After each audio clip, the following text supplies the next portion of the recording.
right. What's going on, everyone? So we're making a lot of progress. Fuel injectors have been ordered. So if you guys are just tuning in, last video we were here and we were trying to figure out why my car was smoking so bad. Found out we had an injector failing. So that's a big thumbs up. Called my tuner. Tuner told us we need Bosch EV 1000cc injectors. They've been ordered. I ordered them by Deshworks of DW. Oh, hold on. My wife is calling.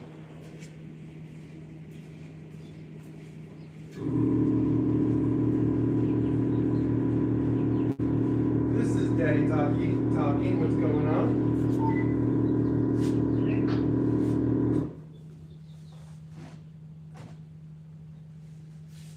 What's up?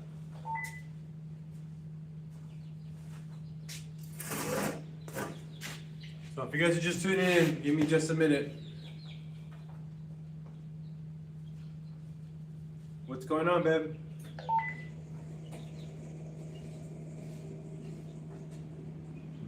Sorry about that.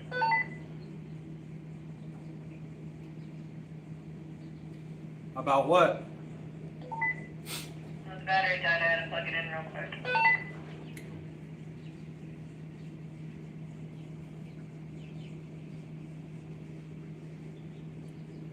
Check the two posts I sent to you through Messenger. I will later when I'm done with my live stream. I'm already streaming.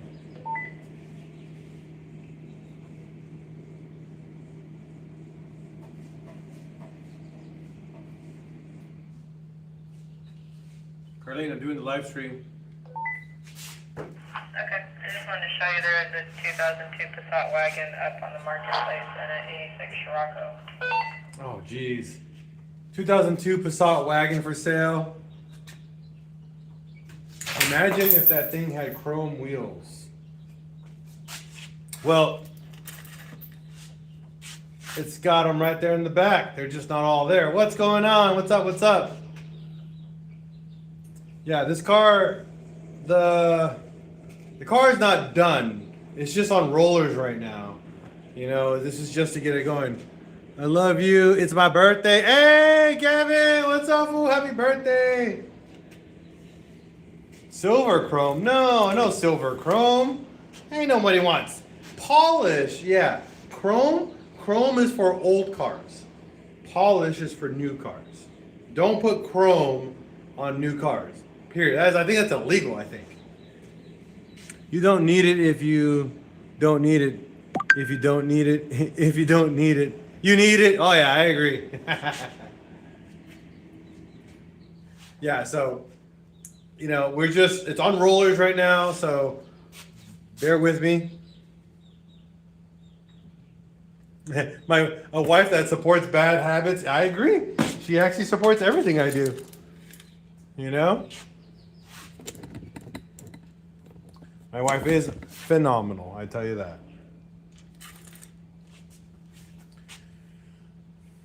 So currently, I had to purchase.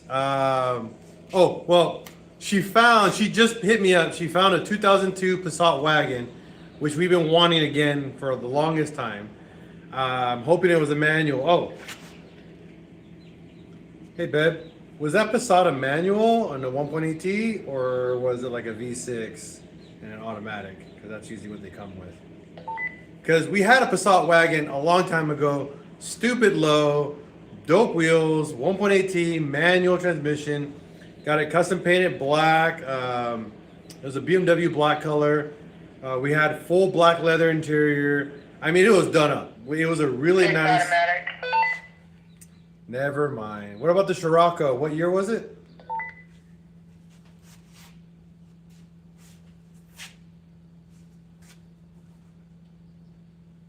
But yeah, like my wife support. I don't know. That might be something I want to look at. I think that's a Mark II Scirocco, but I have to look at it because there's two versions. There's a Mark I and a Mark II.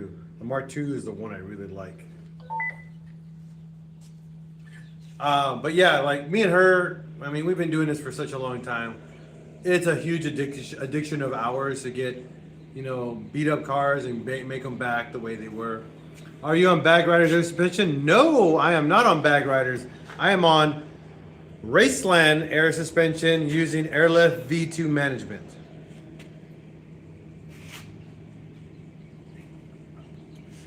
Tonight, I got one mod to put on the car. Tonight, I just put coolant in it. I don't know if you guys remember, but I put coolant.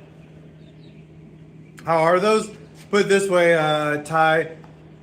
They lasted almost 8 years on this car, and then I sent them out for warranty, and they replaced them for me. So it actually has a brand new set of bags from due to manufacturer warranty, fully covered.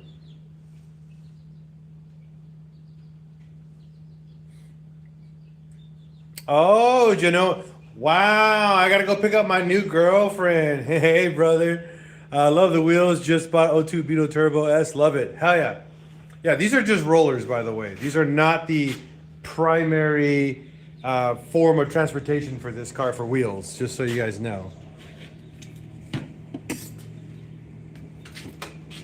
So those are my old wheels. These are my rollers.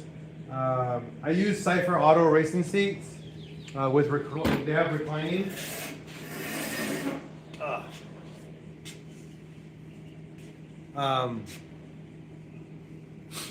So yeah, they're pretty cool seats. I like them. I've had them for a long time.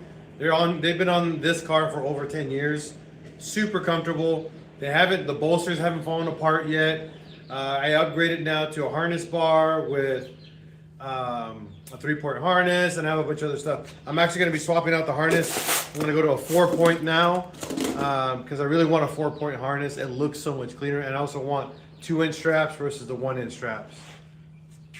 Cruise Rider, have a good night too, buddy. You got school tomorrow. Today is a school night. You need to go to bed. So yeah, the car's on bags. It's not done. This side's missing the side skirt, by the way. But I bought a cheap little air filter because I needed to do a mock-up on the intake for the turbo. So the ones in the back are called Mercedes Alfreds, but they're copper plated.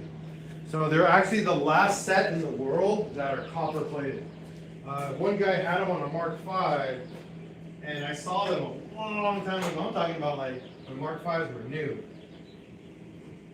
And I loved them. So I had a copy. You don't know how long, it took me months to get these wheels copper plated. See?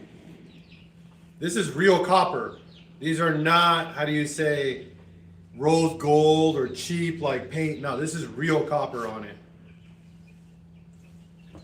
My car gave me a misfire code yesterday, cylinder 2 unplugged spark plug cable. Arctic technically is good, right? Borescope. Edgar, you need to move the coil. Move the ignition coil over and see if it moves the misfire over to a different cylinder.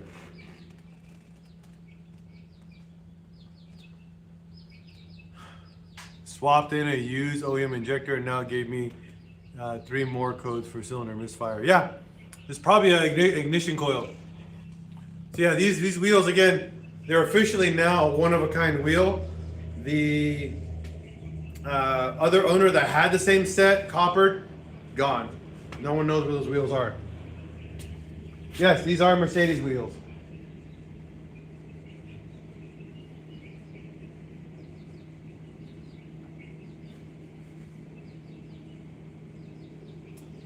Put the fronts on, I can't. The tires are flat. They actually have a hole in them. So I'm not gonna. This is a 2002 Volkswagen GTI. Redline it and dump the clutch for a Galaxy. The car's not done yet. It needs new injectors and a new tune. But I will do it. Put the fronts on. Are you going to put that one in the front? No, so these wheels are no longer going to be on the car. Yes, this is a Mark IV. These wheels are going to be retired. I'm no longer using these wheels ever again. They're done. They've been on my car for a very, very long time. They're just gonna chill as wall art now. So what do I think? Like I said, it's probably the ignition coil, because you did everything else but move an ignition coil. So try that for next. Hola, fellow Mark IV. What's up, Rob? Why do push rods keep bending after delete 08 on a L8 5 still driving me crazy? Last time lost a valve. Why do you keep push rods keep bending? Might be timing or pre-ignition. You might have an issue with heating too much, and you might be pre-igniting and bending a push rod. Are you going to add hydraulics? No, it's on air suspension.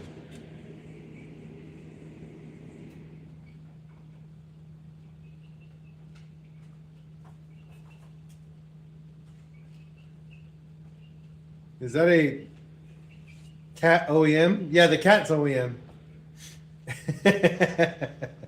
The kitty's OEM. The two of them. Oh yeah. Oh, actually, both of them are chilling in the window. Hey, Fools, get out of the car. Come here. Come here. These guys, every time when this car comes in, they go in the car. You guys are silly. What do, oh yeah, I already read that. Oh yeah, there's two. Shabribri and Freddie. Yeah. Here you go. These guys. So yeah, we got a mod for tonight. I got one mod because there's nothing else to do on the car except we're waiting for parts. 226. Hey, let's go! A bunch of people watching. That's cool. You're welcome, Dr. Kitty House. So we're gonna, for you guys new here, I'll show you guys the wheels that are actually going on this car. For everybody else, nice cats, did you check the O2 sensor? Rob the beard. Which O2 sensor, sir? Oh, on the cats? No, I don't want to check their O2 sensors. Cutting into going to bed, got pulled out. My buddy said I need triple square for the clutch. Yeah, you need, I think it's a T10? I think a T8 or a T10 for the clutch, yep. The white wheels look better. I don't have white wheels.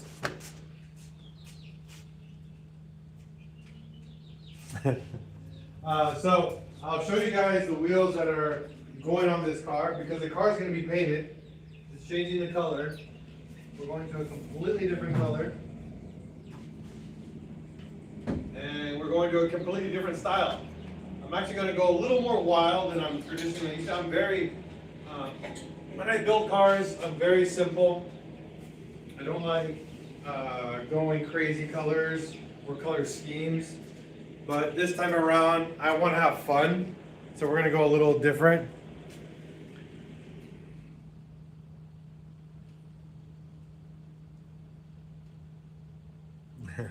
So we are doing Bonnie Blue TDI's internet somewhere.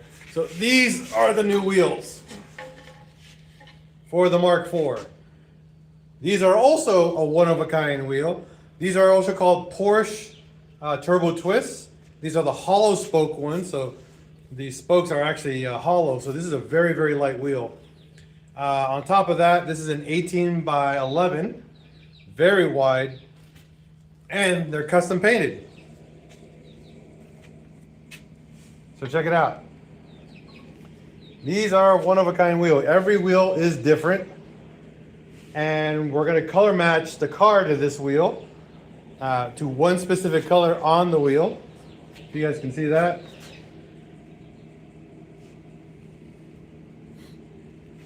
So this is what's next on the modification list. No, this is actually pretty light. Look, 2 fingers. These are like 25 pounds, maybe 30, 28 maybe. For its size, it's very, very light. See? I mean, I work out, but yeah. No, these are not heavy wheels. Don't let anybody's wife drive it. No, my wife drives it. But yeah, again, these wheels were painted by my cousin. and they are one of a kind. And I clear coated them, and I'm so glad they came out really, really well.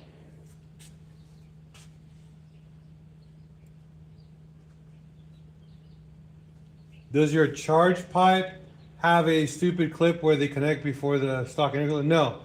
My whole entire intercooler is custom, Ty. What color? That's a surprise. You guys are not going to see what color this car is going to be until it's done.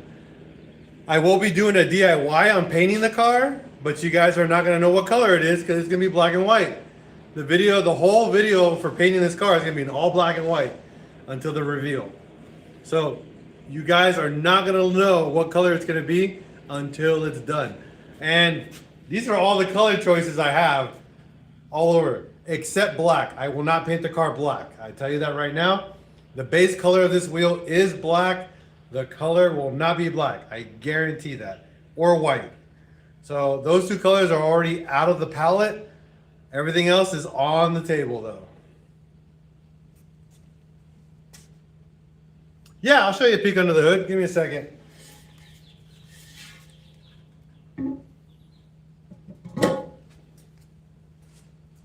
It's a stock engine. It's nothing special. It's all stock. Everything's stock on the car. It's just on air suspension. It's a stock Mark IV, but you can see.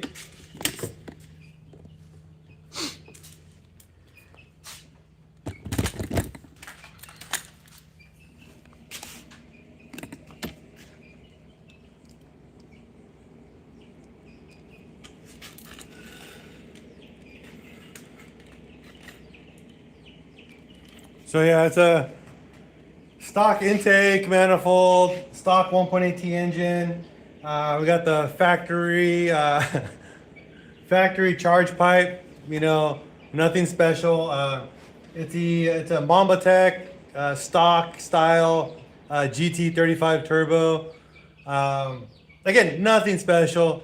All the factory fittings, everything's factory, all OEM. What car is this? This is a Golf, a Volkswagen Golf.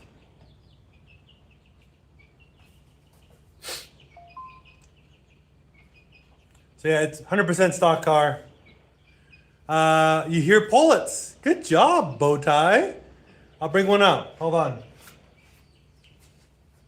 Come here, buddy. Come here, chicky.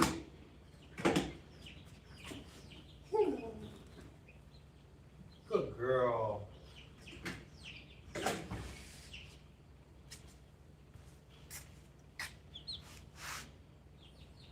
Here's my little pullet.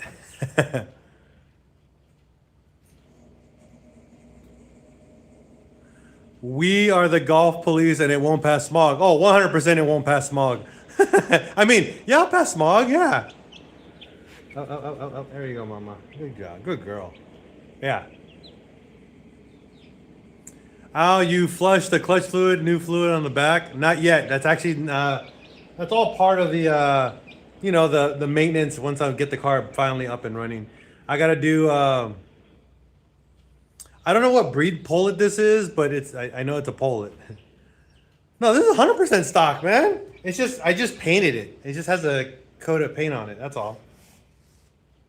It's got an OEM. Oh. Come on, Polly. Come on, Mama. You gotta get back in your crate. Here you go, girl. Come on, go. Good girl.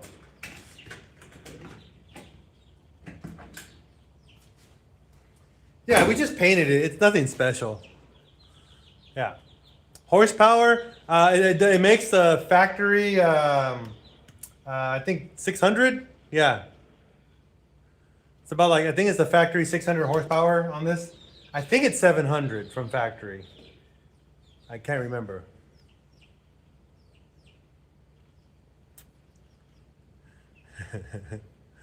Dang, no reason. I'm asking Al, I'm thinking about flushing the clutch reservoir next. Never done before. Oh, it's super easy. Wow, that's actually nice. Thank you. Offset on those wheels before you put them on back. The offset, now give me a second. Oh, we back at it? No, there's nothing we're doing. We're just going to put an intake on here. JK, I love my chickens too. Factory 600 is crazy. Yeah, the VW Golf factory makes 600 wheel. It's just you got to buy the PincheAls special. You know, this is the what do you call the PincheAls special? It comes with a 1.9 TDI crank. So when you order from the dealer, you put it comes with the 1.9 TDI crank, dowel pin crank, Ferrera springs and valves, Ferrera springs and retainers, SuperTech valves, ported head, integrated engineering, rods, intake manifold, Westco pistons. That all from the factory, all factory. Is it fast? No.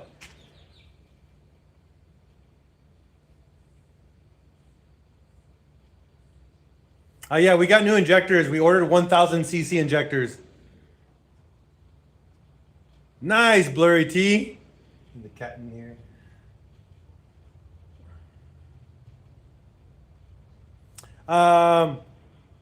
Yeah, it's got a skunk two blow off valve. Yeah, fully built from the factory. It's got DC headers, bro, for the B16, you know.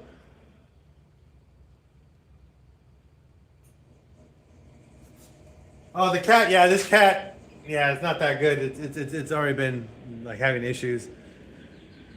It can rev up to 8,000. I didn't want to go higher than that. Oh, the VTEC solenoid is actually right here. Believe it or not, this actually has a VTEC solenoid. It's actually right here. So the 2002 and up actually came with the VVT solenoid, aka VTEC solenoid. It's on the right side of the head. No, it's lowered on air suspension.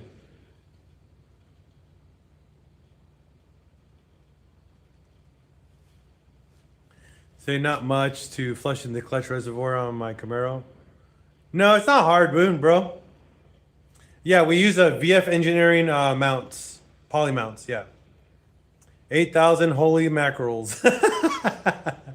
I don't know much about VW. Well, there's a lot done to this car. I mean, I'm not gonna lie. Believe it or not, my transmission has more money into this car than the actual engine. I put more money in the transmission, period. I don't want to deal with broken transmission. So I'd rather go into limp mode and then have a bad transmission, you know? So VWs are kind of most people who own VWs, they don't buy VWs because they like VWs. They own VWs because of the culture, you know? My clutch drops to the floor and goes up and down. Any idea? You probably have a bad valve. Depends on the car. So if it's like a Mark 6 and up, they have internal throwout bearings, hydraulic throwout bearings, and those go bad. In South Africa, we take the same engine and put it in a Mark 1. I know. You guys have freaking all the Mark 1s, bro. Jelly. I love a Mark 1. I have a Mark 2. Which is going to be in the shop, and probably, hopefully by the beginning of next year, will be in my shop. And we'll be working on a Mark II. No, my transmission's pretty dang solid, believe it or not, on this car. Close to 10-second quarter mile with that build. I believe it. Your car weighs nothing. Come on. A Mark 1, this car will be my daily again. It used to be my daily. Long story short, it's been 5 years since I drove this car, believe it or not.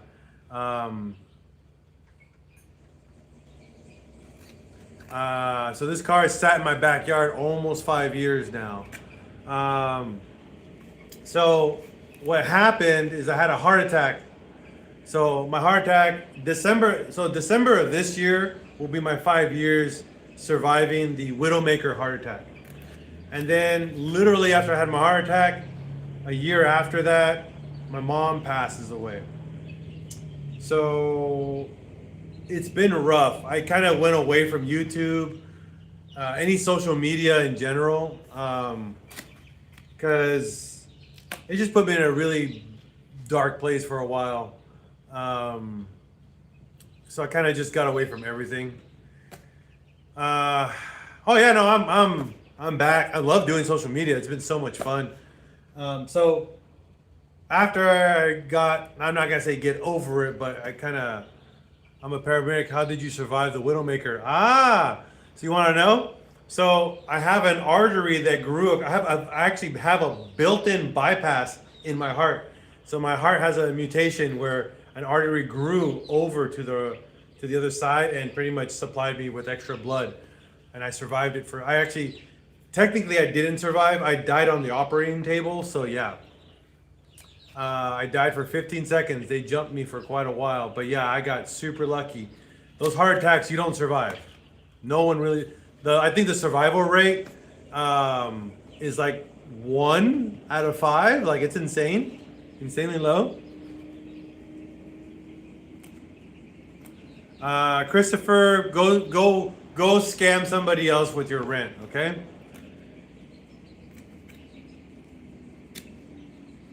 Yeah, me too. Believe it or not, I'm happy I'm still here too. Glad you're okay. My condolences about your mom. My mom passed almost a month ago. Glad you're doing better. Bro, I'm sorry that your mom passed away a month ago. Losing your mom is so hard. I don't know how to comprehend the loss. And I still don't. I've been in a traumatic state for years, man, and I feel your pain. JL719, I feel your pain. It effing sucks. And there's no words, there's no body, no person that can make it feel better. You have to just fight it yourself and find a healthy way to relieve your pain.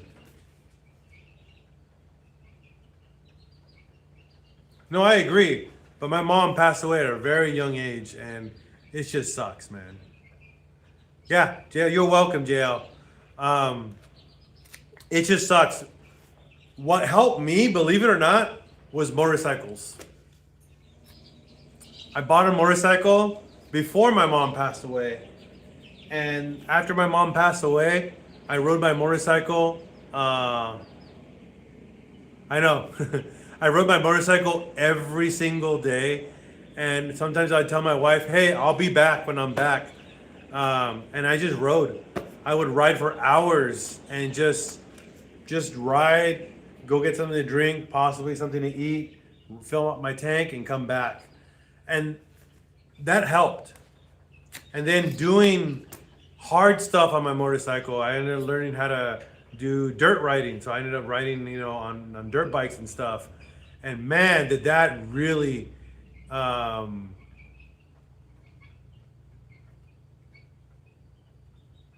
it really solved a lot of my mental problems and stuff like that. So yeah, man. Holy smokes, dude.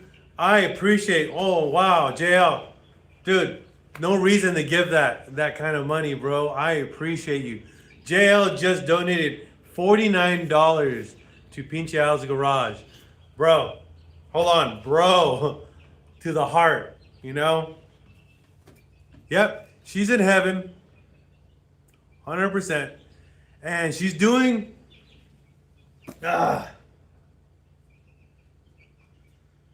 Whew, give me a second.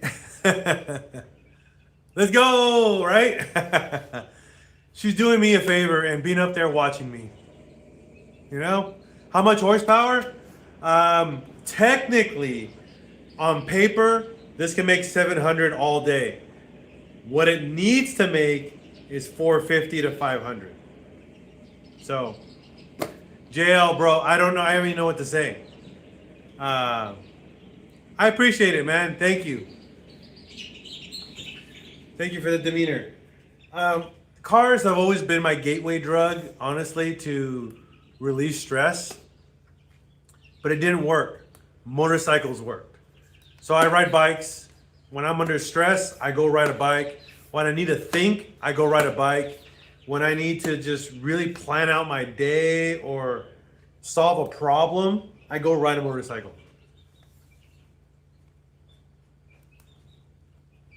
I had a brake pad fall. Ooh, yeah, that would hurt. How much boost? I'm thinking trying to push around 20 to 25 psi. Nothing crazy for the 450 horsepower. The reason why I rebuilt this motor with a different turbo is because I wanted power at a much lower RPM. So we went to ceramic ball bearing turbo. It's going to make power way down low. We're hoping around 2,500 to 3,000 RPMs is where we're going to start making real power and going all the way, right? That's kind of the thought. JL, again, I don't have any of the words for you, but she's in peace and she's just waiting for you now. No rush though, bro. Enjoy your life. Stupid cats is jumping everywhere. Do you use a stock ECU? Yes, 100% we use a stock ECU. We don't have a stock software on the ECU. It's fully tuned. It's also we do a rolling tune and we also have a dyno tune on it. Dude, we're so alike. It's unreal. I'm a car nerd and who only feels free on two wheels. Yeah, David Kane from the UK. My bro, I'm getting ready to save up some money on a mini bike. These is like tiny little 200cc bikes that you can ride on dirt. I'm getting ready to do that. Thoughts on spray? Yeah, go for it, bro. This car I've had for over 10 years. Got my JD Customs Titanium. No, I don't have any Customs Titanium from JD, no. But yeah, I've had this car for a long time. It's been through under the knife twice already. This is its third time under the knife. But every time I've gone under the knife in this car, it's gone for more power. And now I'm actually backtracking and sticking to my 450 horsepower range and staying there. I've never driven a B13, so I can't give you an answer on that. What engine? This is a 1.8T big turbo GTI. David Kane, again, we are twins, bro. Just across the pond. That's it. All right, so I bought a cheap little $30 air filter from AutoZone. This is a filter for mock-up purposes, and I'll show you why, or explain the reasoning behind it. I'm not gonna run an intake. Zero intakes on the turbo. I don't wanna mess up my heater hoses. They're actually right now in perfect placement, and I don't wanna touch them anymore. So I wanna stick with a cheap filter for now for testing, and I'll explain why.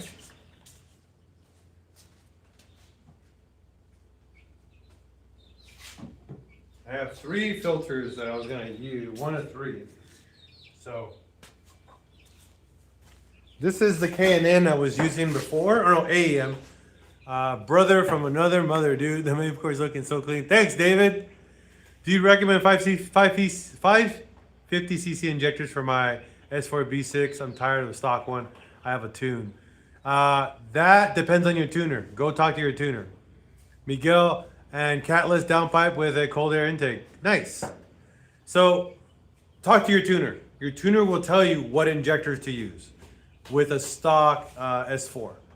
I can't give you any answers for that because I'm not a tuner and I don't know what you can get out of a car with bigger injectors, even if you just don't need bigger injectors. Giacomo, yeah, go talk to them, man. They'll give you more information.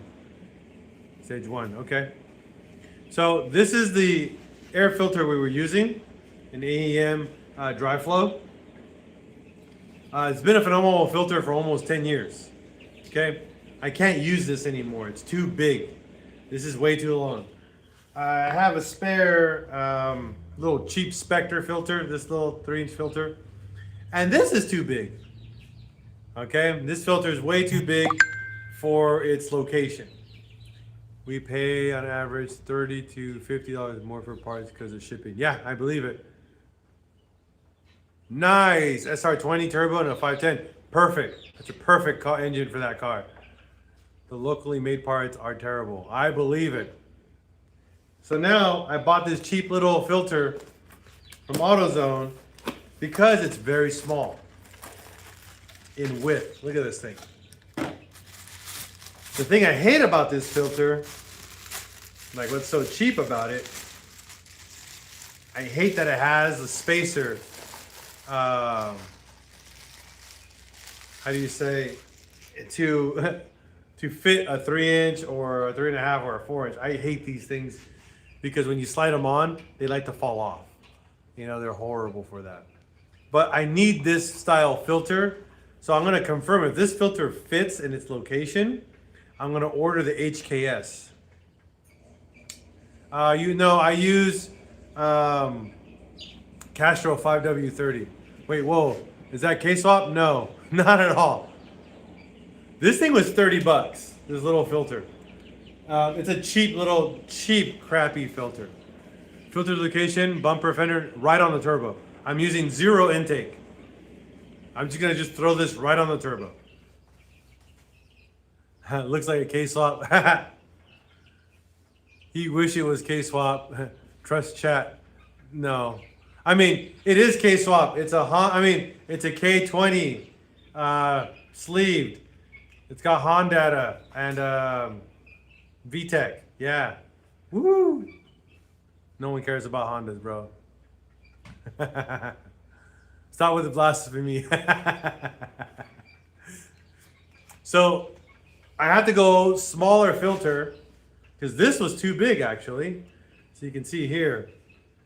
No, I love Hondas. I'm just messing with you guys. So this is another 3 inches shorter. So I'm hoping that this filter will fit in its location. Honda boys park by themselves.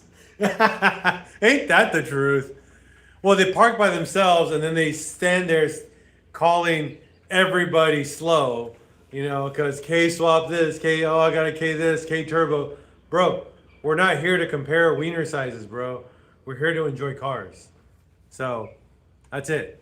If you're here to like say, oh, my car is faster, it probably is.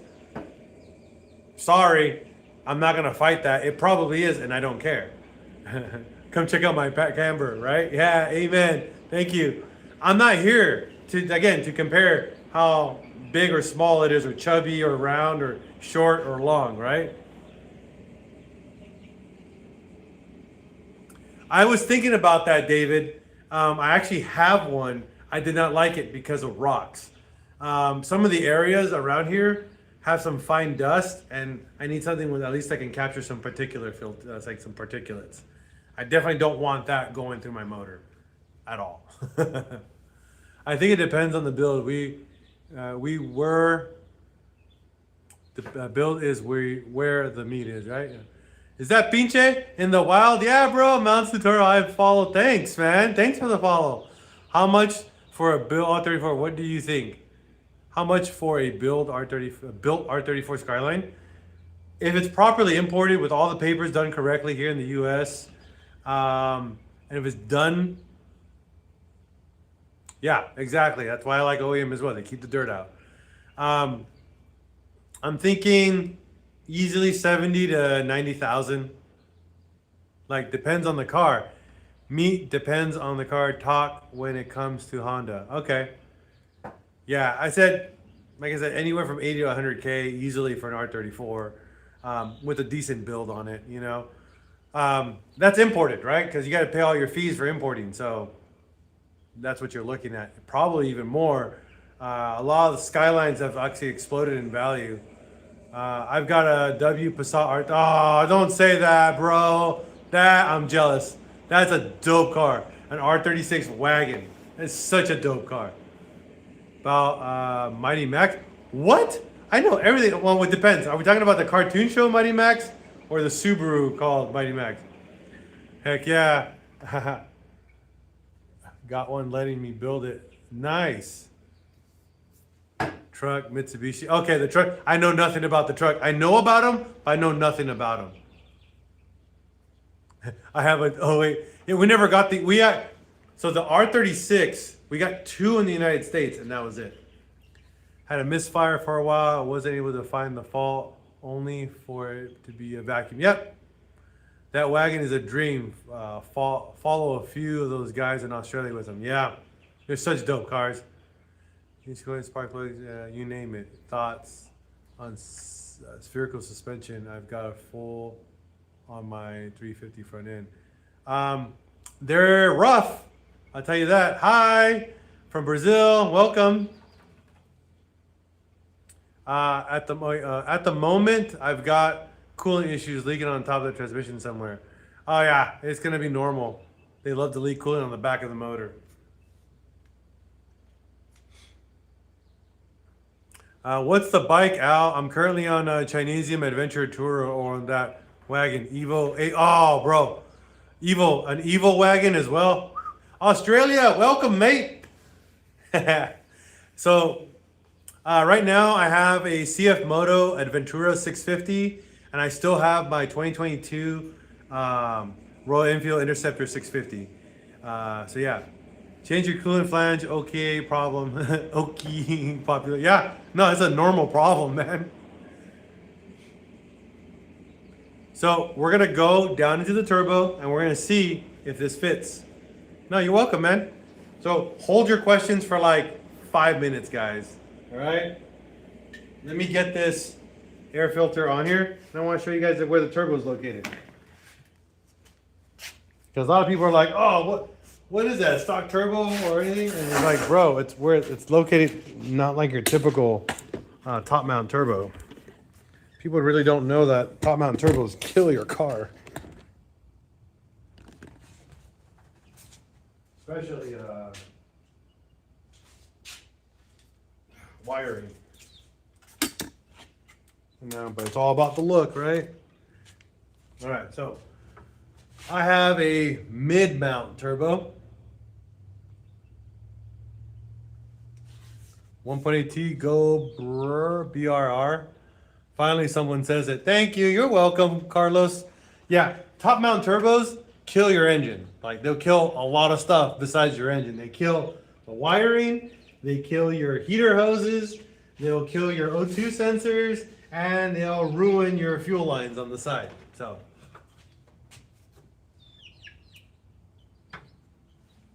and people don't realize that that's because it's just a gigantic heat thing. Even if you heat wrap them and all that, it still runs heavy risk and all that stuff. But yeah, no, I say it all the time. That's why I stopped doing it, because I did it, and then I learned all the problems that came with it. The wire in here gets so crispy because it heat cycles so much. It's just such a huge problem. All right, so this filter is going to go all the way down. I fried my ECUs, throttle chip, and third. LOL, third fried ECU. Yeah, it's just all that heat, man, right here. And all the wiring's right there. If you look inside, it's hard to show you, but all my wiring is actually exhaust wrapped because of that stupid freaking turbo that I had down there. You know, Ball had a disagreement with a buddy about this, and he learned the hard way. Yep. People don't learn, right? Like, obviously you want to learn on your own, but then you realize, holy smokes, I should have listened. And yeah, no one told me. I learned the hard way. Good thing I didn't destroy the harness. All right, so right now, as it sits, it fits. Like, it fits beautifully where it's supposed to go. So now I just gotta feed it behind these coolant lines somehow.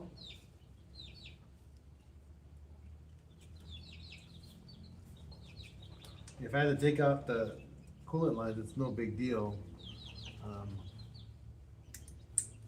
I really don't want to take them out, but if I have to, it's okay.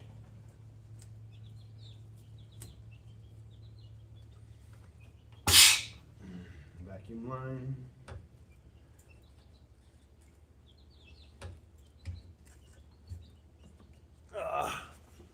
Yo, Al, Lance, what's up, fool? You have to, bro, come on. What? Should I swap to a small block V8 from the 90s? Yes. 1.4 Jetta TSI. Those are cool little cars. Do a K-Swap, brother. No. Again, K-Swap boys just show up. It's funny. Like when your live gets popular, it's either the V8 guys show up or the K-Swap guys show up. No one else shows up. And all they do is like, your car's slow. No, we're not doing K-Swaps. We're doing proper engine builds. Instead of swapping something, build a motor. See what happens. Actually, what happened this year? This month? I think this month. I think a guy with an SRT4 just broke a world record right now on the fastest SRT4, which is pretty impressive because those engines are not bulletproof, but they are impressively powerful. I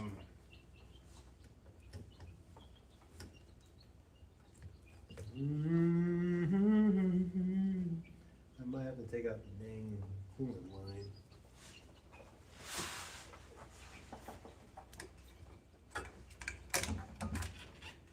Nope. It fits, but I have to take the coolant lines out. So yeah, the coolant lines are in the way. No biggie. Hey Cooper, what's going on? How well does the engine handle boost? Pretty dang well, believe it or not. The 1.8 does a better job, and the 1.6, but the 1.4 is actually not too shabby of an engine.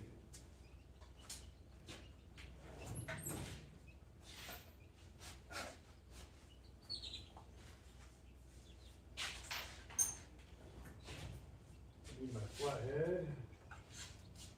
That's a little long one.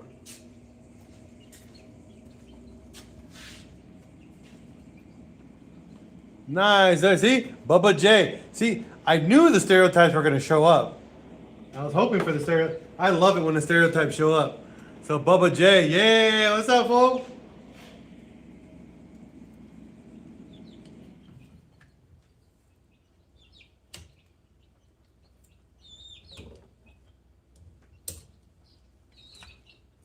And then they get all butthurt because we call them stereotypes. But stereotypes exist for a reason. Because we're accurate on them. I know, right? Bubba J, 5 below. My VW 1.8 VVT solenoid and cam actuator gave out on the intake side. And just swap it out. They're dirt cheap to swap out the VVT. Oh, no. Hey, Mick, what's going on? I ain't mad. Don't be mad, Bubba J. Again, stereotypes exist for a reason.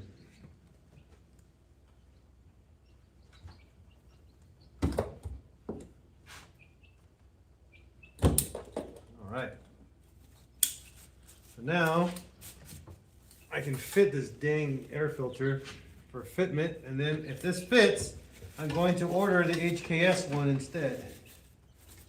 Wow, please fit, please fit. I want the HKS sponge filter that flows and captures dirt so much better.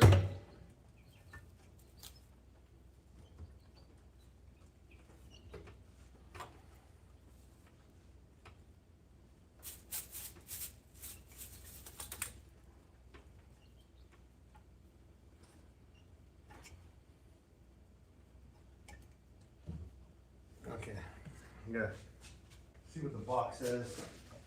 This has 3 different sizes. 3, 3.5, and 4. I'm an ad sub for the Orly MK. Oh, hey, yeah, welcome. I almost think you'll be getting minimal dirt in that location. Believe it or not, there's no skid plate underneath this car. You get a lot of dirt back there. Especially when you drive slow. Holy smoke, does it build up dirt. When you have your fans on the front, so the fans, even though they blow air in this way, they do push air around the sides of it, and it makes a little pressure area down, a low pressure area down here at the bottom, and it will just throw dirt up there. I'd rather you build a Subaru motor and I'll donate a free EJ207. No, I'd rather build I'd rather build a Honda motor.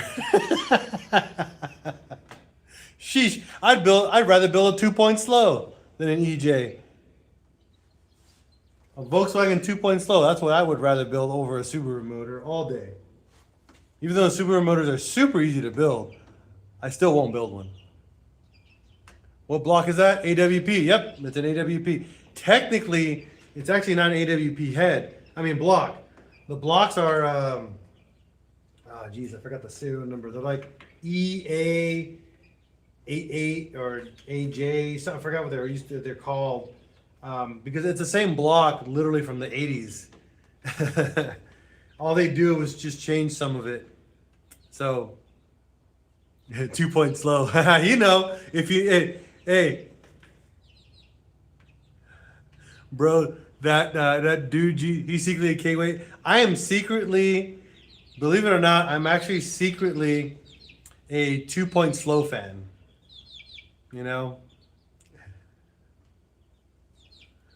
I would like to buy something that lasts like 20 years after I build it. Not deal with head gaskets or cheap freaking front end, rod bearings. I don't know, the main bearing on the front end. No, thank you. I'm not dealing with an EJ motor with all those bad head gaskets and the freaking rod, the main bearing, just leaky as F. I'm good. You know why I know that? Because Volkswagen air-cooled motors, same style engine, pancake motors, have the exact same issues. And Subaru just copied the issues that Volkswagen had. Have you ever used anything from Dark Side? Yes, they actually have some good stuff. I don't have it on this car. I have it on my VR6. I don't like it as much, but yes, I do have some stuff. All right, try this again. I think this turbo, I think it was a bigger than 3-inch. No, it's fitting. Yeah, no, it's fitting.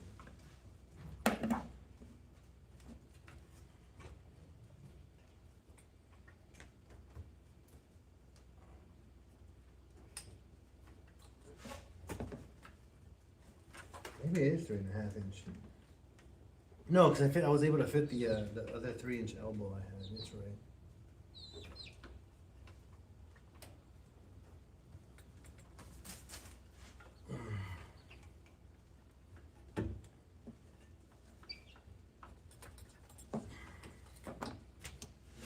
Okay. Great, reliable, solid motors. That's right. The 2-point slow. What you figure about ABT, the smoking? I don't know what you mean by that, Mark IV.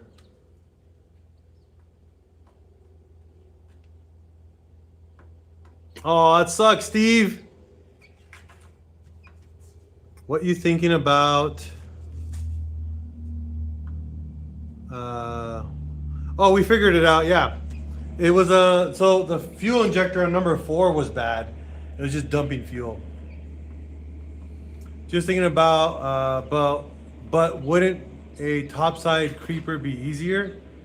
Great, reliable. Okay, like the issue you had. Yeah, we figured it out. It was just a bad fuel injector. I called my tuner actually the next day, and I ordered Deshworks 1000cc injectors. So they're on their way. When those show up, we're gonna be doing a live stream. No, not live stream. We're gonna be doing a live stream and a recording of the tuning. So we're gonna put in the injectors, and then we're gonna do some live stream tuning, and we're gonna learn how Boost Dynamic Tuning tunes their cars remotely, and we're gonna do a full live stream on that, guys. Hopefully, I can keep the internet strong while we're live streaming, but yeah, because it is a driving live stream. I know it's kind of like against some of the rules on TikTok and on social media in general, but we're going to be pointing the camera towards the computer and the other stuff, and I'm going to have a co-pilot with me, so it'll be okay. Deuces, David. Have a good night. I know it's really late for you. I'd put 2000cc injectors, and more fuel means more better flow. But wouldn't topside creeper be easier? More fuel doesn't mean more flow. More fuel just means more fuel. And your turbo and all your other mods have to be able to support all the flow and the fuel. If you have too much fuel injector, right? Your tuner can't pull back the duty cycle as much. Usually they give you a limit based off of the turbo you're using. My turbo setup, GT35 with 1000 cc is like perfect because of my horsepower goal. I'm not trying to go way over 500. I'm trying to stay under 500 horsepower. Hey bro, do you think a stock KO4 tune will need bigger injectors? Yes. I think it's 440 cc's for a stock KO4. For a KO4, I mean. J class? No, I have no idea. You can use 550 cc injectors, yes. He's using ChatGPT. That's awesome. I'm glad you think I know how to do that. What's the max advance you do on timing? I don't do tuning, bro. So I can't give you. I'm not the one to give you the information on that. My tuner does that. I know on my build, I don't have all the specs on the paperwork that we did on this previous setup because we're on 880 cc injectors, but we were also using a much smaller turbo. We were not using ball bearing turbo at all. We were using a journal bearing, so we weren't making as much power, and power didn't kick in until much later. One of the things that I think we were hitting advance. I think I was doing about on that setup. I was about 8 to almost 10 degrees advance, which is almost my max on this car. I believe 15 degrees is max on this car. I'm not 100% sure, but I believe it is. I think we can get a little bit more if we have adjustable cams, but currently, I mean, not adjustable cams, adjustable cam gear. But I think maxing out the ECU's timing, I think it was about 15. No, I agree, DM375. Can you explain find, knock, learn? I don't know what that means. Find, knock, learn. Are you talking about if you find a knock and you learn about what happens when you have a rod knock?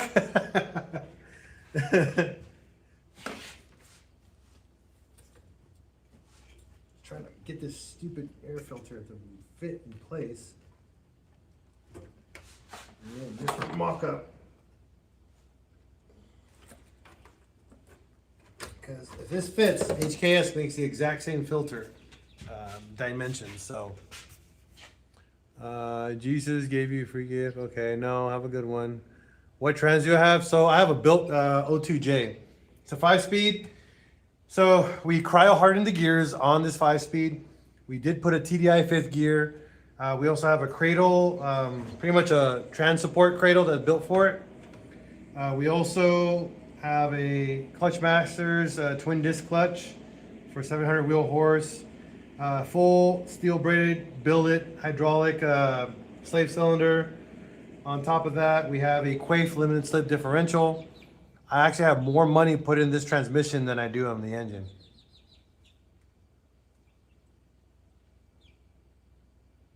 Thank you. Yeah, I think this what's cryo hardening? It's cryo hardening. So what they do with cryo hardening, they superheat a metal. So they don't melt it. So the gears get all pulled out. So you pull all the gears out, you take it to a shop, they superheat it, and then they chill it really slowly. Believe it or not, the molecules in the metal, so all the molecules, okay? When you slow down the cooling, when you superheat something, you cool it really slowly, all the molecules line up perfectly. If you look at the metal under a microscope, it's like kind of like a wavy pattern. Nothing's like lined up. So when you cryo harden, you superheat it and then you super chill it, but super slowly. And when it slows down the chilling, all those molecules line up. It's a form of forging, but you can't reforge something. Yes, this is a manual transmission. So you do it that way, and then that makes the material harder. Supposedly, and then again, they can't guarantee it, but supposedly it can hold up to almost 700 pounds of torque. I can't guarantee any of that. I've never had that much torque on this car, The most I had was a little over 540, and I never had an issue with the gears snapping. O2Js can't take any more than 300 pounds of torque from the factory, and then they just kablooey. What do you think about the 2.5? It's a cute motor, you know, unless you want to build one. Is that interesting? Does it get to? S540 is crazy on stock rods. No, not at all. No, this is integrated engineering rods. So they're H-beam rods, rifle drilled, Wesco race pistons. Again, this engine's not even maxed out. Now it is. Like, it has a girdle. We have an engine girdle. The crank is dowel pin. We use a Mark IV TDI crank. So this is a 1.9, like almost a 2-liter engine now. So yeah.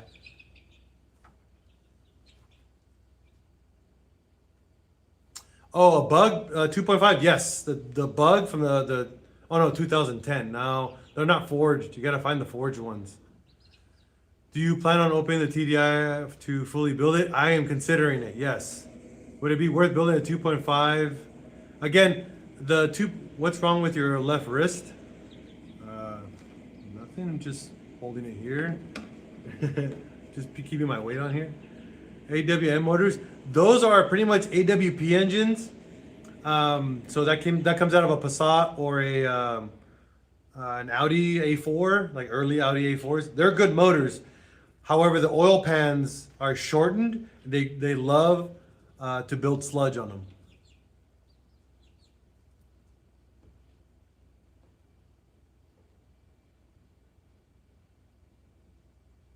Why no? These are 2.0 T. Well, technically, you don't benefit the 2.0 T coils, just so you know.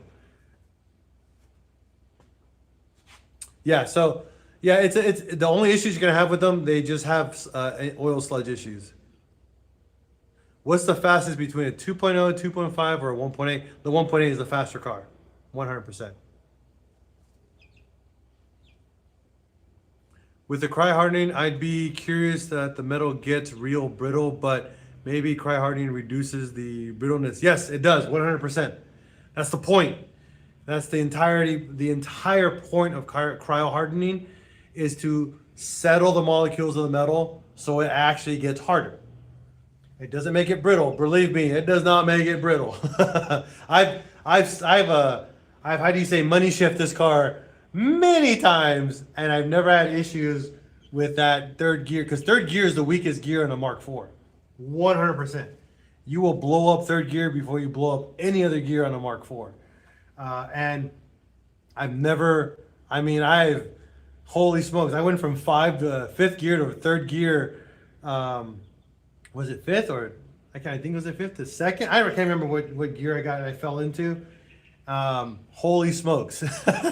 Thank goodness I have a built head. It can do that. So, no, it cools for over 24 hours. Rob the beard. O2J, bro. I need a B6. No, I want a B5 S4. 100%. Any suggestions of the best place to get 1.8 T pieces, parts, upgrades? Yes. You want to get a FCP Euro. You want to go UROTuning, so UROTuning. I don't recommend ECS tuning as much, but you can try them. Tectonic tuning and integrated engineering. Yeah, I know I want a B5 S4 so much. How much can I push on my AWM stock rods? About almost 300 horsepower. It's not the horsepower, it's the torque, so 300 pounds of torque. I knew what you were going to say, just poking the bear. I know, fool. O2J. I have two O2Ms just sitting in my garage, in my shipping container. I don't want them. No, it's not air cooled for 24 hours. It's super chilled. So they chill it super cold.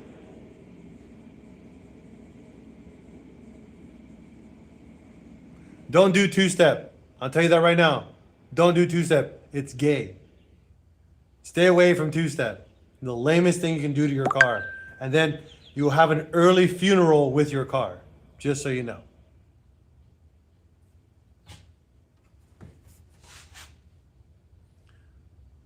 Hold on. No, it's done in like a special freezer. So stay KO3 max effort. I was gonna do fuel rails and you can't put 750 injectors on a KO3. I was given an 03 TT Quattro. I'm just starting to pick apart what's already been done. Anti-lag is 100% gay. Or I'm sorry, two-step. It blows your turbo seals. It makes your exhaust like it just ruins everything. It just kills your motor sooner than later. Don't do it. It doesn't benefit you in any way.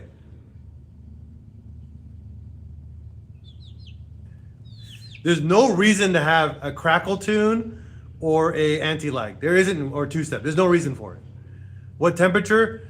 Bro, DM375, I have forgotten, but it's like super, like, I think it's like -20, -30, I think. It's super cold. Again, when you get into fully built cars, no one has a two-step car. No one. When they're properly built cars, no one puts two-steps in their cars. Why? Because it ruins cars. It ruins turbos, it ruins mufflers, it ruins your piping, it ruins a lot. It actually burns your exhaust valves a lot sooner than later. So yeah. I can cry cool using my freezer. It's a possibility. So when people ask, oh bro, two-step it. Sorry, I don't have it anymore. I had two-step when I was a lot younger, and I learned the hard way what it does to a motor and a turbo. I am never doing it again. Never. Now, if my car decides to shoot a fireball, how do you say, that's because it's meant to do that, because it has power. You know, it's dumping fuel, you know, but if it's tuned correctly, it should not be dumping that much fuel and having that much of an issue with the exhaust or flames, for you want to call it. Okay. All right. One more time, I'm gonna try to cram this stupid filter in there. But before I do, I'm gonna pull this little ring out and see if this is the right size.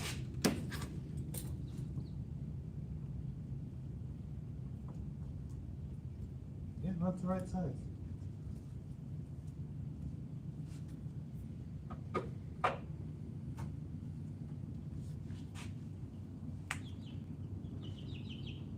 Oh, thank you, Rob. See, it just shows how long I've done it. This transmission was done 10 years ago. I don't remember the numbers. So yeah, -300 to 320. So yeah. Thank you, Rob, for giving me the right information. Again, it's been so long. I can't give you, I mean, again, I haven't done it in a long time.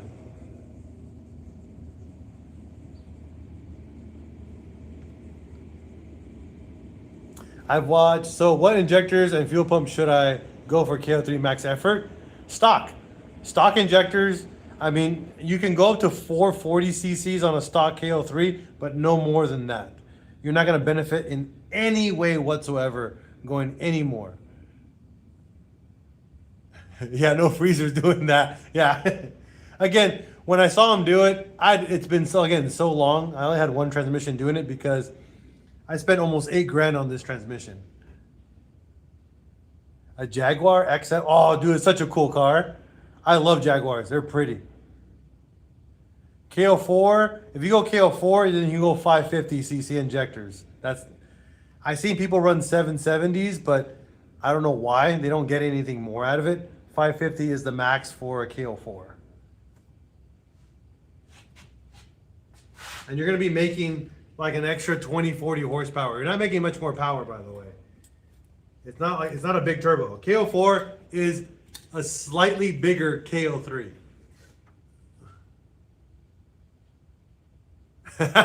my first girlfriend's heart called it up. Jeez. All right, we're gonna try this again.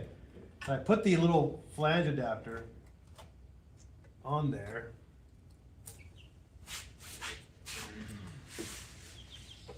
See if it'll let me slap it in now.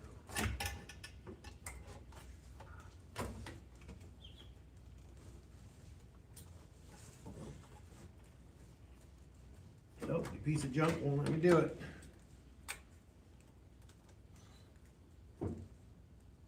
So my favorite thing when I tell people, when people come in here and say something, you're going based off social media, right? Influencing. Yeah, I'm here to influence you too on social media, but I'm here to influence you in a different way. I'm here to influence you the right way, where what you do with your money, just be ready to spend it, man. It's expensive. It's very expensive to get into this hobby. It just depends on what your goal is, right? If you're here for maximum power, you're gonna spend maximum dollar. If you're here to spend maximum fun, then go cheap. Get a cheap, fun car and have fun with that and drive the living shit out of that. Believe it or not, driving a slow car fast is way more fun than driving a fast car. Way more fun. Life's been tough lately, so I'm blah. Gosh, it's blessing, dude. Here, Carlos J Dune, go away. Air and fuel rail is pointless too. It depends. Fuel rail is beneficial when you go into high flow, when you need high pressure and you need more fuel. But if it's a stock Mark IV, it's completely waste of money. Yeah, expensive is lots of money. Yeah. So honestly, don't waste your money unless you're going to build a motor. If you're going big turbo, what's a good cheap platform? Mark IV. Believe it or not, don't go 1999, 2002 to 2005 Volkswagen GTI is a very good cheap platform to start on. Personally, if you go VR6, you're going to be disappointed until you dump tons of money. 1.8T, if the turbo, I mean, at this time, the cars are 20 years old now. So at this time, yeah, you're going to need some work. If you're willing to spend the money and save some more money, a Mark VI GTI is even better. A Mark VI with a 2.0T, bro, just a tune and a good clutch, you're making almost 400 wheel, like 320, 375 almost, with a really good tune, proper mods, and a good clutch, bro. You're not gonna hate life. But personally, I hate the looks of the car. I'm not a fan of anything Mark V and newer. I don't like, they all look like minivans. So, yes, this is a Volkswagen.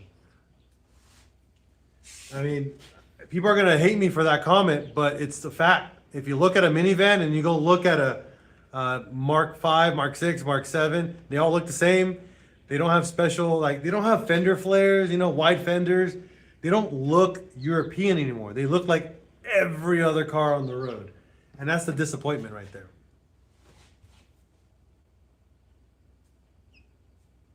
That's an O2M thing, Rob. Not for O2Js.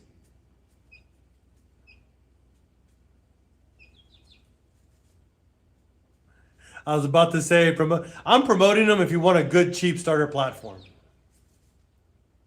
How much was this clutch? $1,500 on this car. It's a twin disc, bro. And it drives like stock. That's my favorite thing.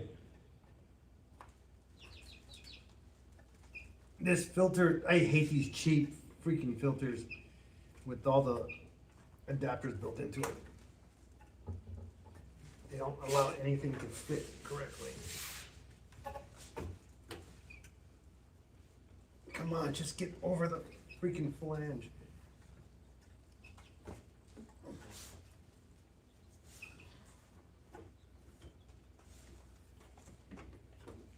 Just stretch these out.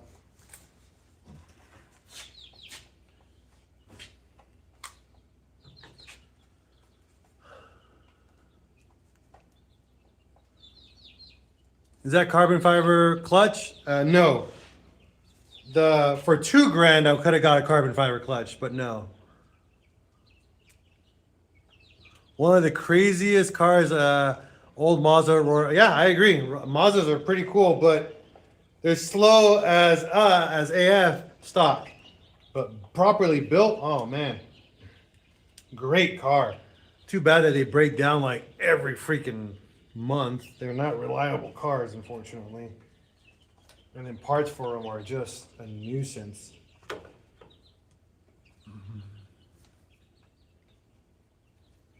So I'm just stretching this stupid rubber piece. I think when it's stacked 3 times, it's just really difficult to make it fit. Thinking about heating it up, but if I heat it up, I can warp it, and I don't want to warp it. So, for everybody tuning in, thanks for tuning in. Did a kill 4 550cc injectors, new math, Bosch valve, got tunes from ECA concept. Cool. Now it won't build boost. I need for a question come up on the. Okay, give me a second. So it won't build boost. Check your map sensor. They tend to leak all the time there. It's a plastic on top of plastic.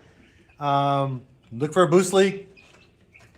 The N75, if that tears, if it's being controlled by the N75 valve, those hoses, they're probably never been changed in its lifetime. Check the M75 valve and the hoses; those tend to fall apart. If you have a diverter valve, double check. At the end is short at the. So more likely one of the sensors has failed. Usually a short to that will give you that. So if the N75 fails, it will short itself out, or even with the cam sensor. So if the cam fails, I'm actually impressed that it's running, because the cam sensor, when that fails, it will not run. So more likely the N75 is failing. There was this shop by my neighborhood, specialized in RX centers. They said don't buy one. Yeah, I know.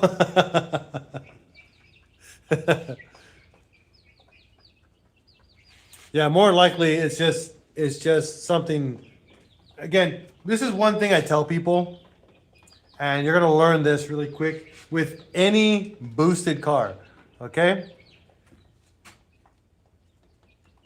So any car with a factory turbo, and this is a rule of thumb. Get that, guys? Anything that makes more boost than factory, it's going to break, because it's not meant for that application. Now that rule of thumb applies to old turbocharged cars, not newer ones. Older turbocharged cars, the rubber is rotting, okay? So what you're gonna need to do is go inspect all the boost hoses and squeeze them for anything, any cracks. Hola, mi amigo, ¿qué onda? Look for cracks. Replace the M75, replace the cam sensor, and that's all you're gonna be able to do, and then do adaptations.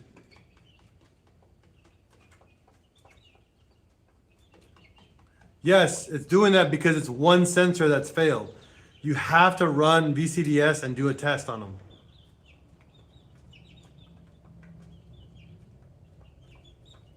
That happens, bro. It's an old truck. Yeah. So get VCDS. You need a proper scan tool. With a proper scan tool, you can activate each sensor individually and see if it passes a test. If you do not have VCDS, do not own a Volkswagen. Period. You're gonna hate life by changing parts every single time. Use Rostec VCDS. It is the only way to diagnose a Volkswagen properly. Don't load up your freaking parts cannon and just start shooting parts at it. So VCDS, you get it from Rostec.com. Okay, Snap-on works for basic diagnostics. It will not activate any of the aftermarket stuff or any of the sensors on there. So what you want, again, it's Rostec. It's free software that goes on your, not free, you can get it. Yes, this is true for Audis as well, 100%. They run off the same software. We call it VADCOM. It's also a common term that we call it, VADCOM, but it's called VCDS. The cable runs for about $200, okay? Oh, here it is.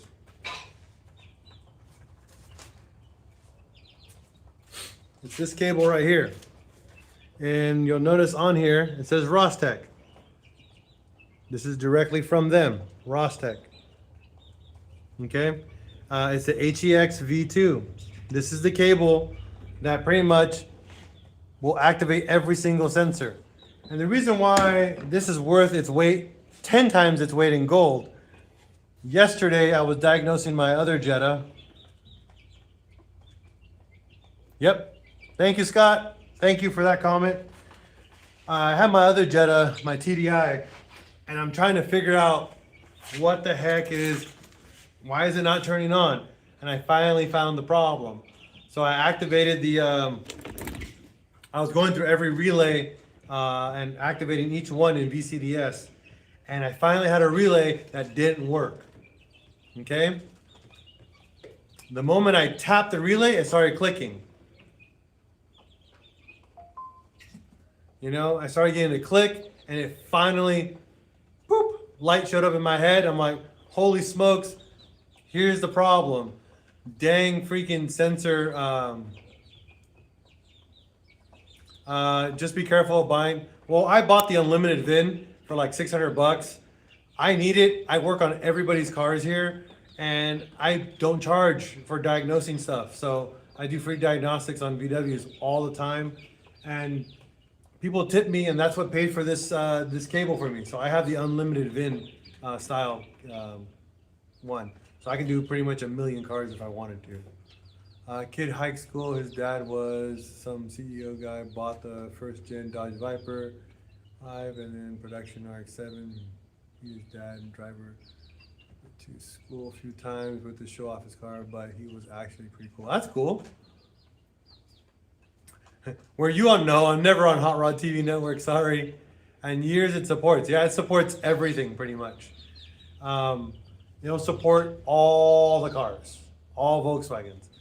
Currently, I think it will not support the Mark 8, but you can support pretty much everything else. He used to use his parents' mansion on Friday night party. Oh yeah, I'd freaking do that too. Sheesh, if I had a mansion.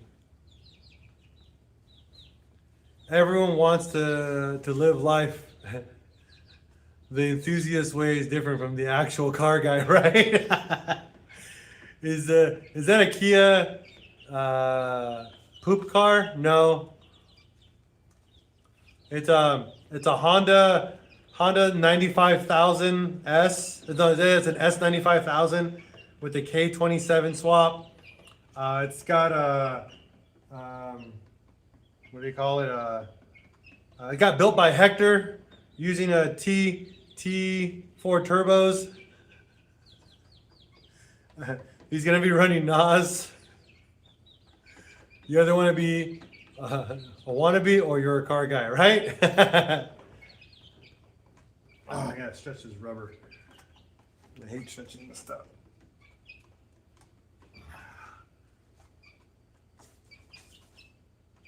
Yeah, I agree, Scott. There is no in between. You try to do in between, but it's just not an option. I've been building my Jeep for 5 months, only drove it for 2 weeks, got it started today, and it only lasted 10 minutes. Oh man, I'm sorry. I'm not laughing at you. I'm laughing at the situation. That blows, and I've been there many times. Oh yeah, it's a pain. It's an automatic, but it shouldn't be that bad. Drop the trans first and then do everything else after that. A lot of people who try to pull everything out at once and then drop the transmission outside of the car. Trust me when I say drop the transmission first, drain everything, and then pull the motor. Or if you have enough space or a lift, or not a lift, but something to lift it really high up, drop it from underneath. Just unbolt the subframe and just boop on the ground. It's not that bad. It's more, it just depends on your situation or your ability, right? A lot of people always want to do it in one fell swoop, and it fails because it's a tight fit when you do it with all at once, like the engine and transmission at once. It's hard. I prefer when I drop, rear-wheel drive cars, I pull the transmission, just drop it, and then pull the motor. It just saves my life. It saves your life in so many shapes and forms. Best way to go. Especially when you try to pull it out like this at an angle, you're gonna scratch so much stuff, and then if you start swinging, you're gonna have the ability to dent the sides of your car. Oh no, bro, don't even get me there. Yep, you can do that too, Scott. That's another option, but we don't know what he's doing on there. But yes, you can do that as well.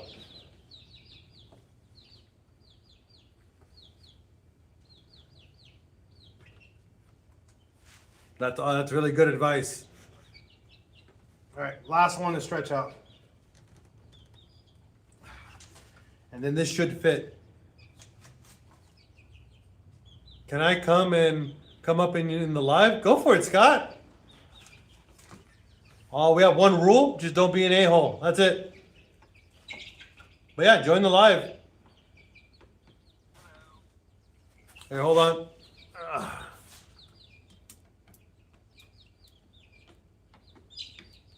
Can I hear you? Can you hear me?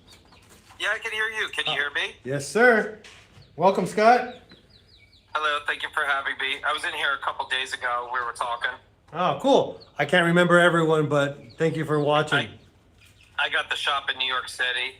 Oh, yeah. What's up? Nothing. I'm sorry that you're having to deal with these Audis and Volkswagens. Oh, I love them, bro. I love them. I will never stop fixing them. I'm fighting with one right now that I'm working on.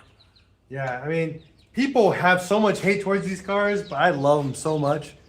I work on them so much in my life. They've gotten so much easier. You know? And I just love them. That's great. I love the pushrod V8. Yeah, I mean, like Ford, simple Chevy, you know. stuff, right? Yeah, I work on all sorts of things. I was doing the coolant outlet. It's a 08 Audi A4. I'm sorry. Oh wait, was it a 2.0? Yeah, no, it was no, it's a 1.8 turbo. Oh, I am super sorry about that. Yeah, exactly. There's like an inch of space. That's horrible. I had to do the heater hoses, the bypasses. Did you pull the intake manifold? No, I did it. I left it on. You should have pulled it. It would have made your life 100 times easier. You know what it is? This thing, it's got 100,000 miles on it. That's nothing. All the fasteners start breaking. The plastic vacuum hoses. I didn't want to play with all that. Yeah, no, I understand. You know what's funny though? What's really annoying? There's this gigantic empty firewall right behind that motor. Yep. And they could have just cut that out and you would have had all the space in the world to do this job so easily. Yep, but they didn't. I know. Because that would make sense, right?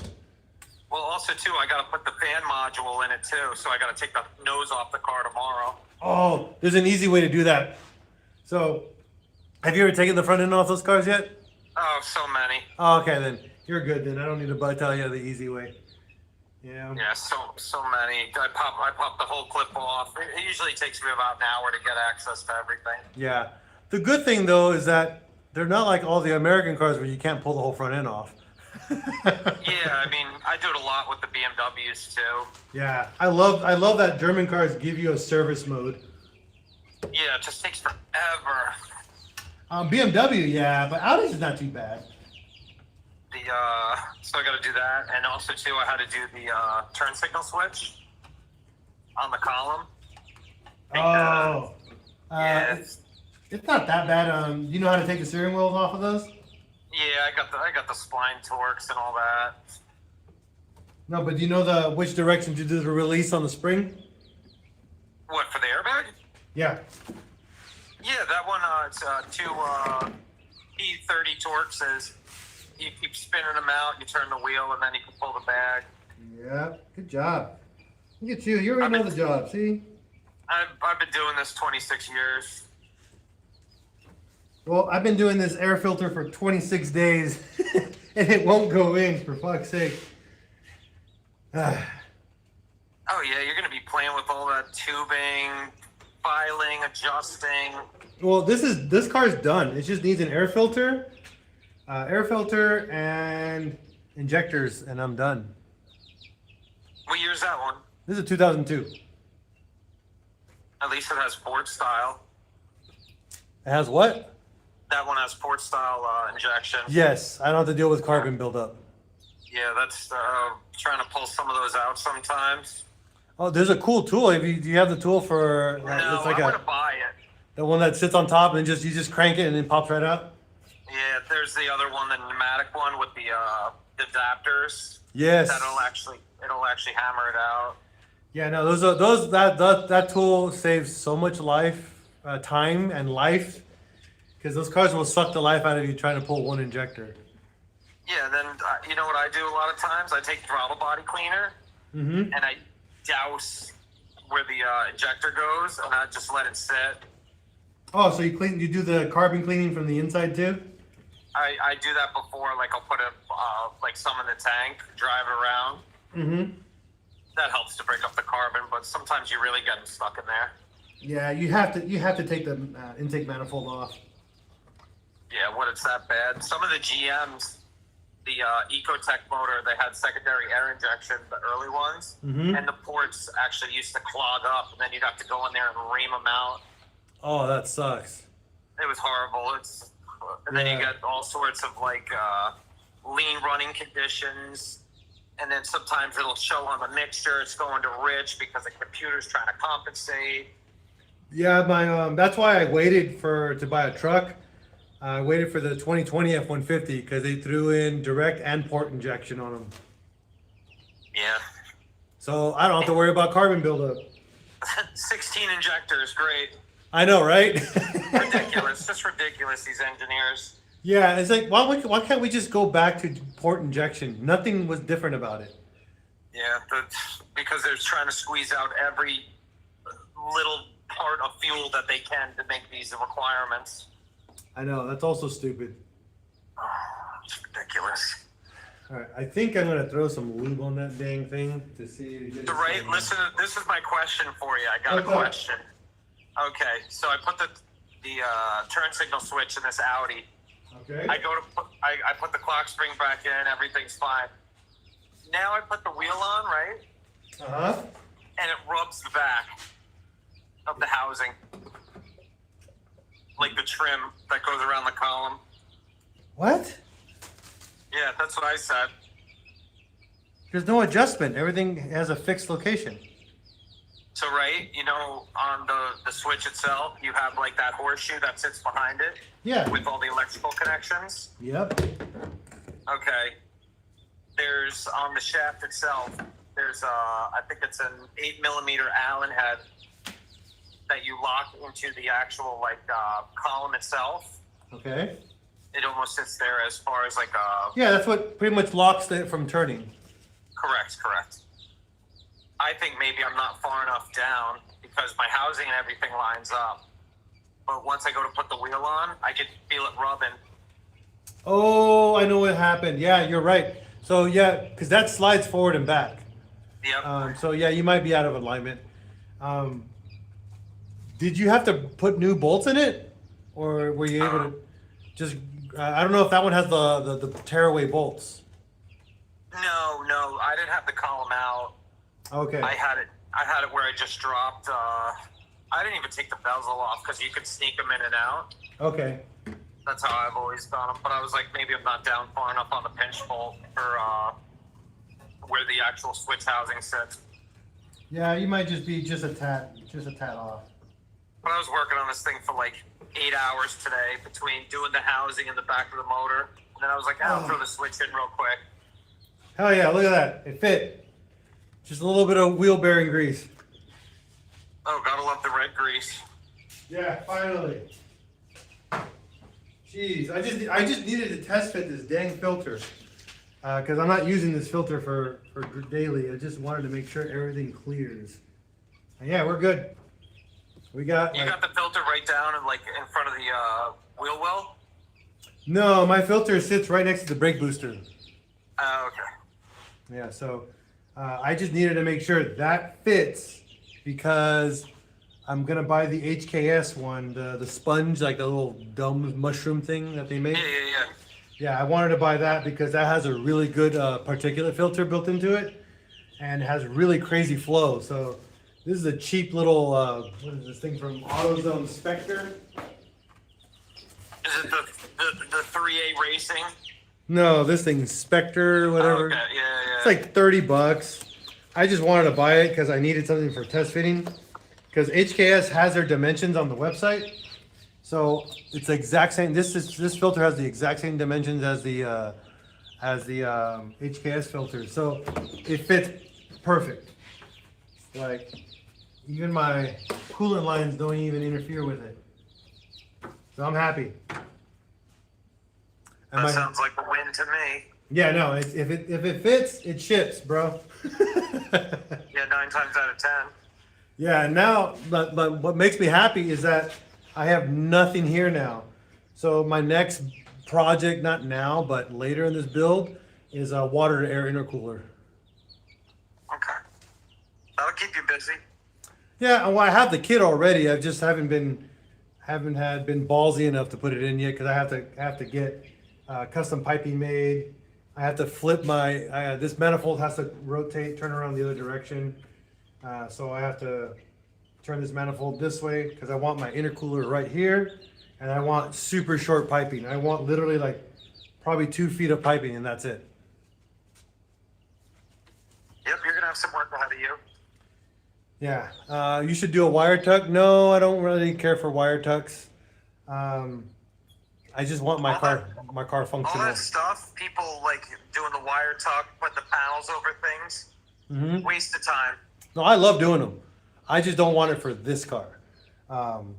My Corrado, so like my 91 Corrado, that has a shaved bay, full wire tuck.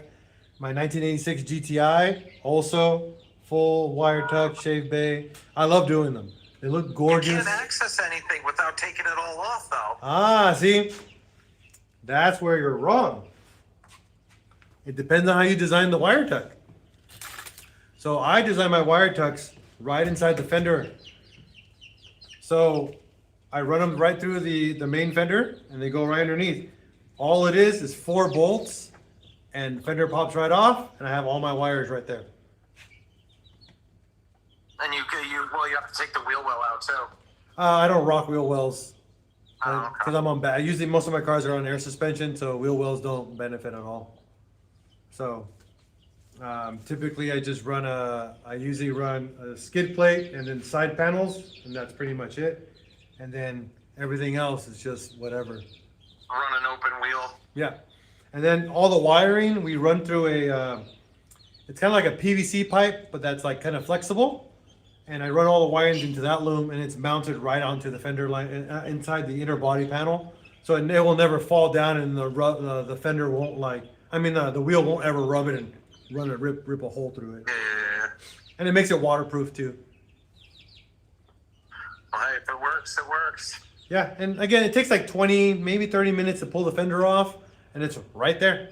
And then I actually have everything. So the way I design my when I do my wire tucks, I split them based off the section, right?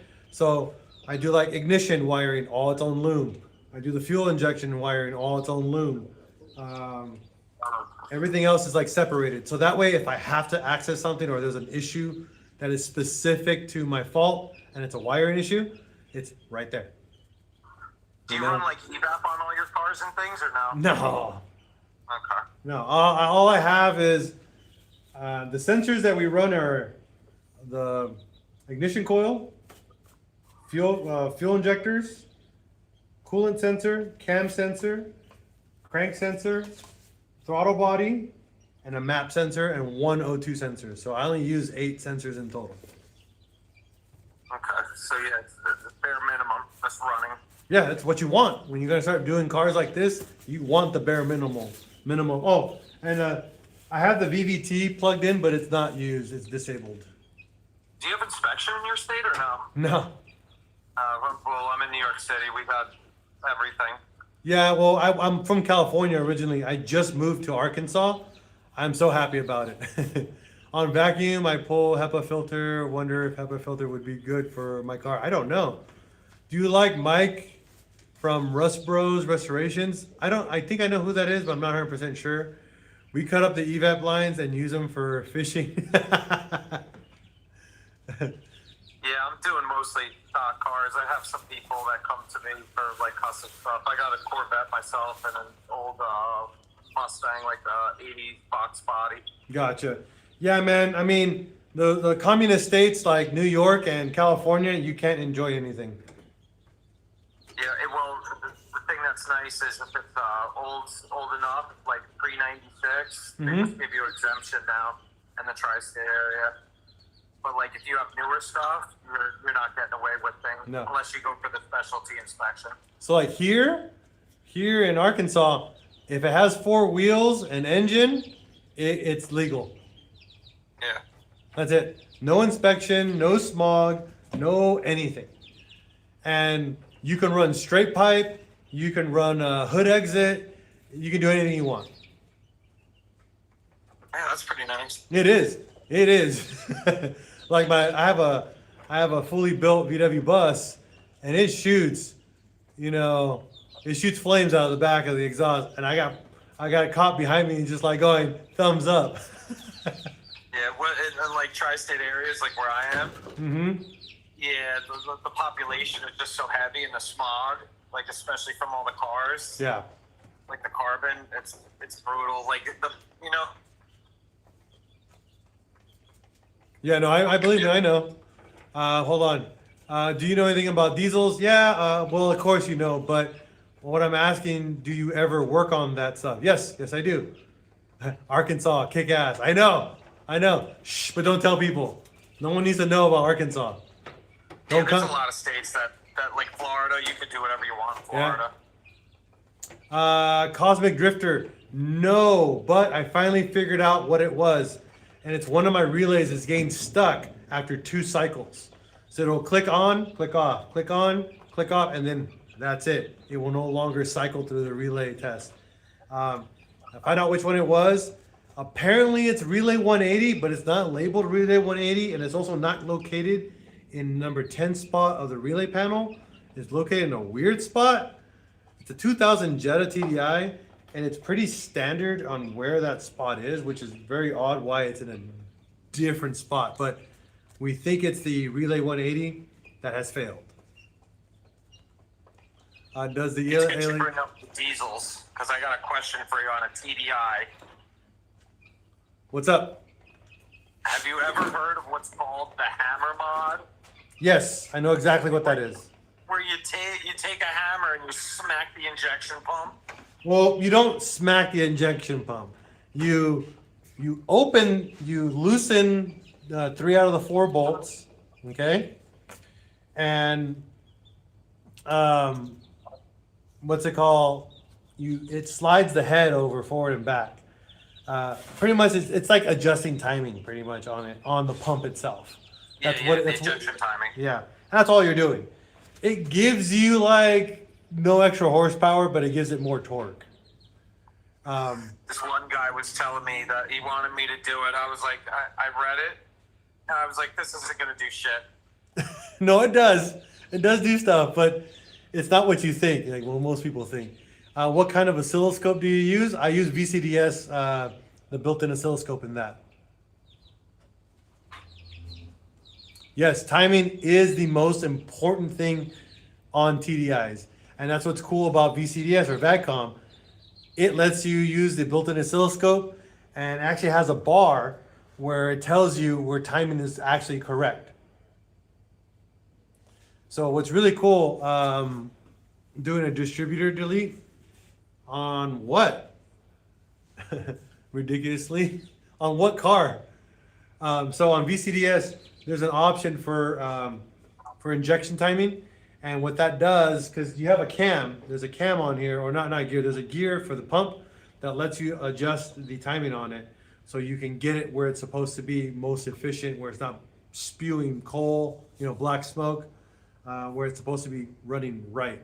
And there's a meter, which is super cool. Again, VCDS has it. You put in the year, make, and model of the car, and it has the proper band for that function.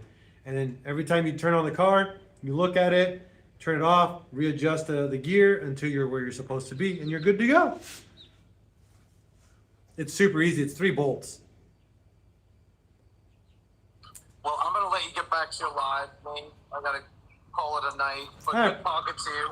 Yeah, man, same here, man. Keep coming in and hanging out. It's always a fun time to talk to people. Yeah, of course. And I understand what it is you're doing, so... I all the appreciate. other people watching and wanting to live that turbo life and shit. It's a very hard life to live. Yeah, don't two-step, don't anti-lag, and then you'll be fine. Yeah. Oh, and the popcorn tubes where they got these things backfiring, Yeah. blowing motors. Why does my motor keep blowing? I want it to pop. You don't want it to pop. Yeah, Idiots. I agree, 100%. People don't understand. You're literally putting explosions in your exhaust. You don't Yeah. want that. Yeah, it's ridiculous. Oh, it sounds cool. Okay. No, it doesn't, especially when you drive by my place at 3 a.m. and I wake up. That's not cool. Okay, now you're sounding like a grandpa. Don't do that. I'm just saying, it's not cool. And I'm like, the car runs like shit. No, I agree, 100%. I agree. Oh, well. Any Well, chances I'm you taking can off. do a Good demo on talking to you. VCDS? Yeah, I can do a demo on VCDS. Hell yeah. Easy stuff. Is VCDS like a website? No, Ross Tech is the website. The product they sell you is called VCDS or VAGCOM, and you have to buy a cable. I can show you what it looks like and how it functions, but I can't do a full demo because, what's the word? I don't want to turn on the car inside the garage. But we can do some fun stuff. Let me pull it out. It's really easy to do. I'll show you guys how to do a sensor test. It's really easy.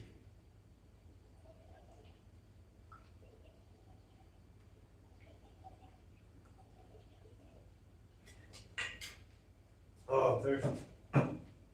Right. You need a laptop, obviously.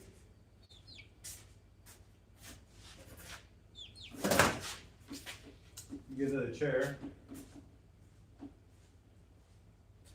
You need a table. We'll do it actually from this side of the car. That way we can mess around with stuff. So you need your VAGCOM, aka VCDS cable, Ross Tech, like that. Ross Tech. I use ECS Tuning and their parts. I'm okay with ECS Tuning. They're not my first go-to place anymore. They tend to, yes, it is a program on a laptop, but it has a million features and it's super cool. So some of the scope features you just mentioned, yeah, it does all that. It does oscilloscope stuff. You can look at alternator. You can look at all your voltage meters, your fuel ratios. You can do all of that. Yeah, Ross Tech, T-E-C-H.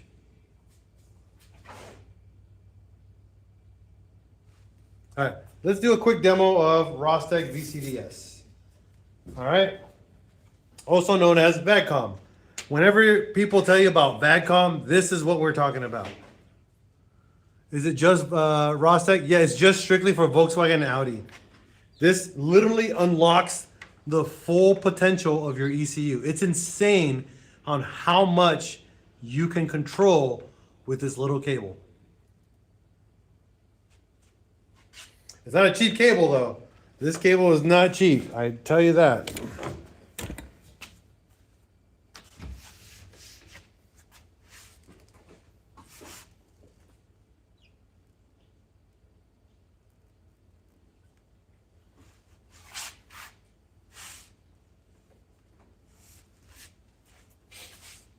I'm gonna unplug my air compressor. It doesn't go off.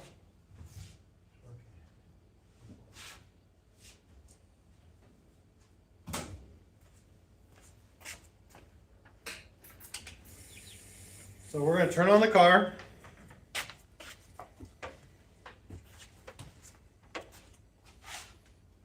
And then we're gonna plug it in.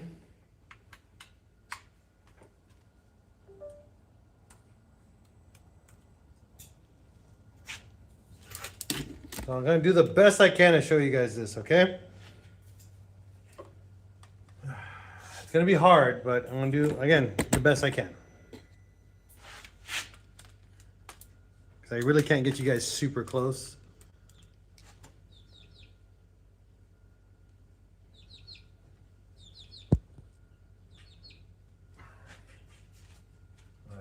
Update later. We're gonna open up VCDS. Again, it shows up as VCDS, okay? And then, see, it doesn't let you full screen it either. Yeah. So we can select a specific control module. It'll let us control anything that is controlled by the engine, okay? It lets you control anything that's central electric, the transmission, the brakes, the HVAC, all the instruments, the immobilizer, the comfort controls, if it's all-wheel drive, the steering wheel, the navigation, the radio, the primary CAN gateway, center locks, headlights, auxiliary heat, and the airbag. So if you want to really want to get deep into this, this will let you disable like your airbags, your timing. You can also disable. You can control your timing with this. You can even play you can actually tune your car technically, because you can play with some of the fuel mapping. But this is not meant for tuning. This is meant for diagnosing. Okay. So let's go to. We're going straight into the engine function, and it's going to read the computer, and we're going to play with output test. This is like my favorite one. So this one will test all your primary sensors that are on your car that make the engine work. Okay. Again, one more time. This will test all the sensors, okay, that make the engine work. Not all the sensors like inside your interior or say all the electrical. It won't do that. That's a whole separate section for that. Okay. So if we click on it, you hear that? That's my purge valve, my evap sensor. It just turned that on. Now that one is not plugged in into anything. It's actually somewhere else. Yes, it does have a built-in oscilloscope. Can you please move in to the right? I'll try, but it's really hard to show you guys. Let me see. Oh, hold on. Let me give you a different seat. Give me a second here. I'll do what I can do right now.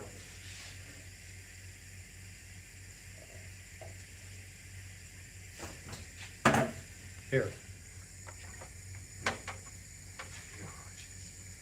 This cable doesn't reach.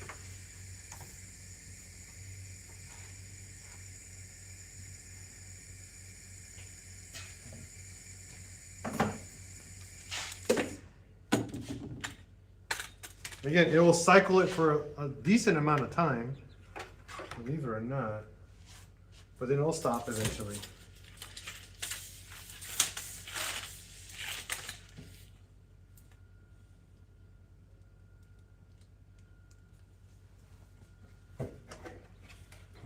It's hard to show.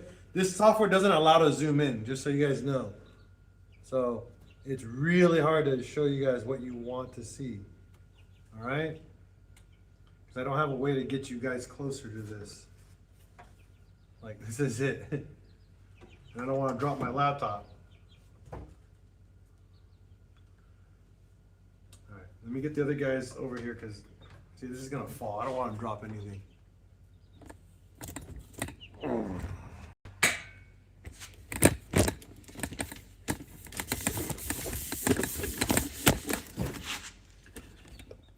All right.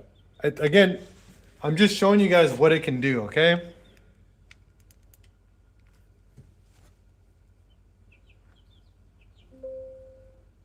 Oh, I can't move it anymore. But right now, it just we just ran the evap purge valve or the N80 valve, and you'll hear it, and that you know that sensor works. We go to the next test. Okay, this one's not available because it's not plugged in. And see if we can get to, hold on, we might have to stop this again. It might not let me go all the way because my tune disables like half of all these sensors, by the way. What's going on, Ivan? Let's try this again.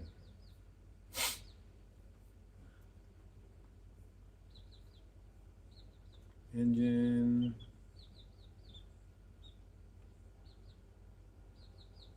This will also let you do keys.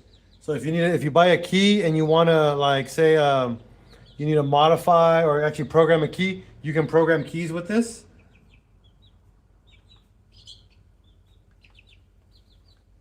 Oh, I got a key. I got ignition cycle the car really quick. Hold on. When it fails a test, you have to key cycle.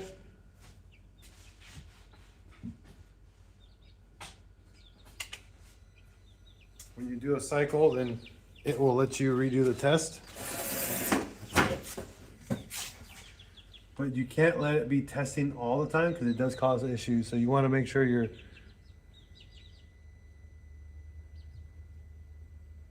No, Ivan. That I know of. Okay? So we're going to try this again. But if you lost a key or you got a new key or you got a new cluster, can I program a key for Mark 7 GTI using... Yes, you can. Yes, you can do this.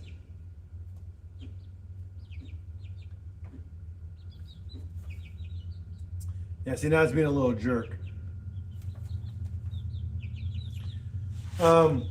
Again, usually it doesn't give me this problem, but so you can, wow, I didn't know I have VCDs. Yeah, as long as you have the paid for option, you should have you have to unlock obviously the ECU, which is just a code.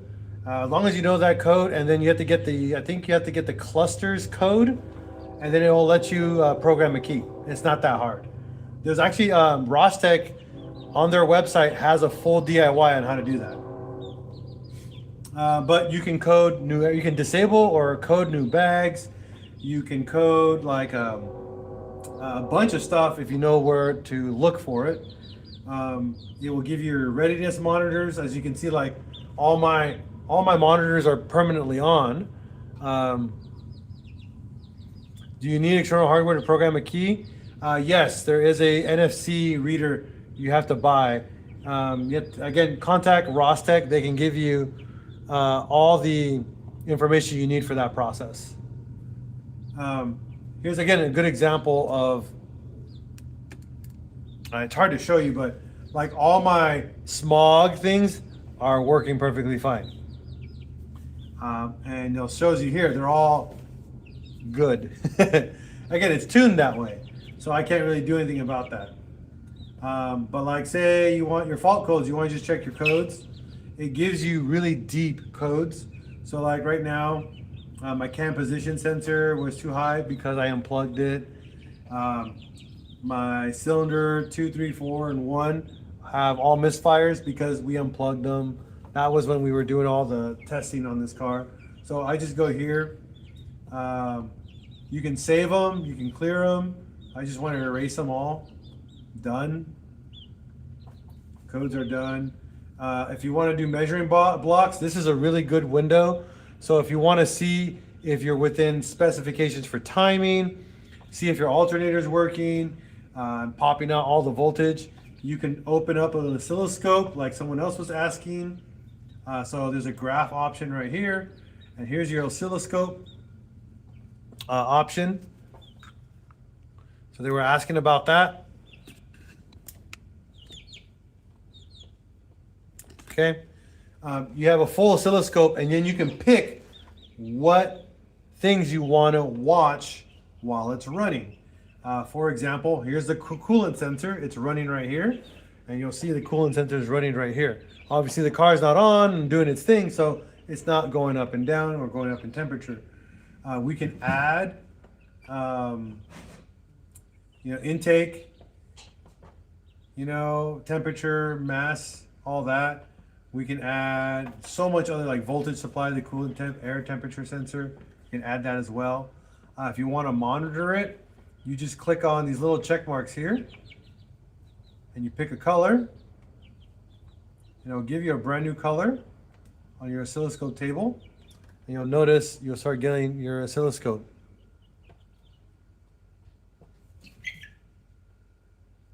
See? And if everything's going within parameters, obviously you got to know your parameters for that sensor. And if you know it all and you're within that specification, your oscilloscope will show you that information live. And then you can save it and you can watch it later, or you can build a graph out of it and then you can use it to compare and contrast other setups, right? That's the beauty of VAGCOM for Volkswagen and Audi cars. So you can use this on all VWs and all Audis. It fully unlocks the entire ECU. Okay? If you go really deep into this, and you can go really deep into this program, you can go to adaptations and you can adapt clusters, keys, airbags, safety modules, ABS modules. So things that are serialized, that are part of the car or the ECU, this is where you go to adapt them to your car and rewrite the code for that device.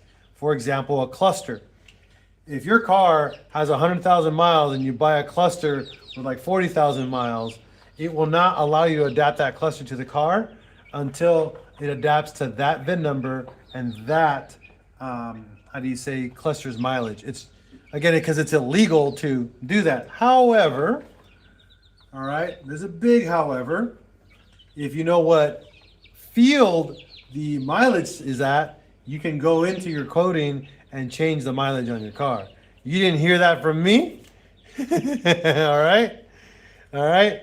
You didn't hear that from me, but you can technically change the mileage on the car. You'd be a douche if you did, but you can do that. You just got to know how to.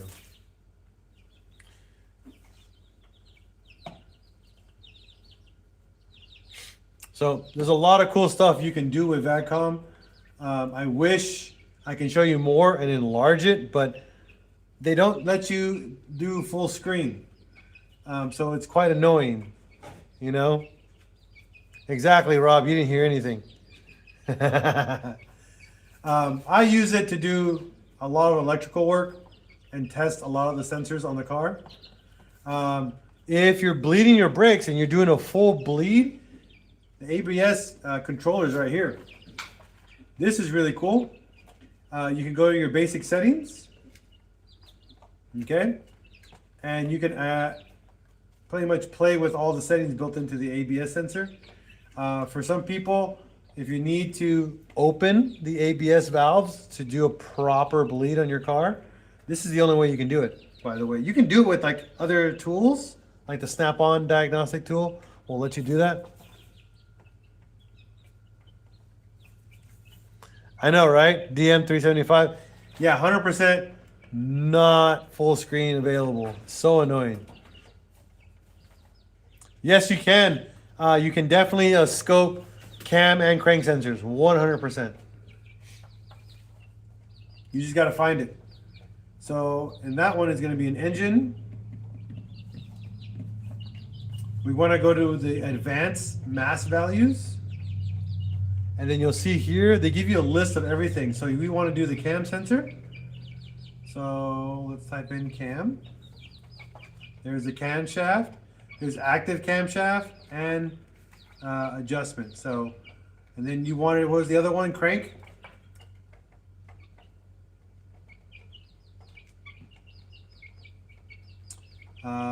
Crank might be under a different sensor. Let's see if we can find it.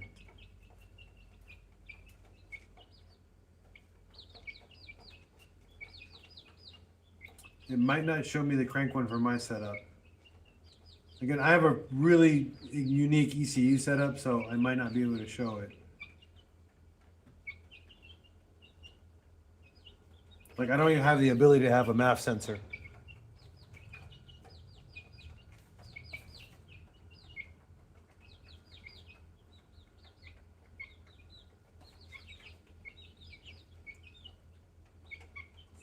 We got engine speed.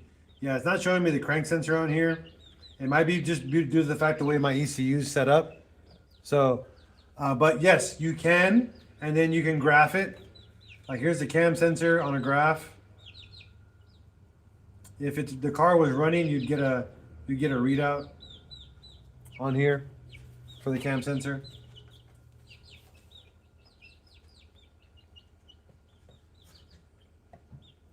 Yeah, I know. They use different namings, I know.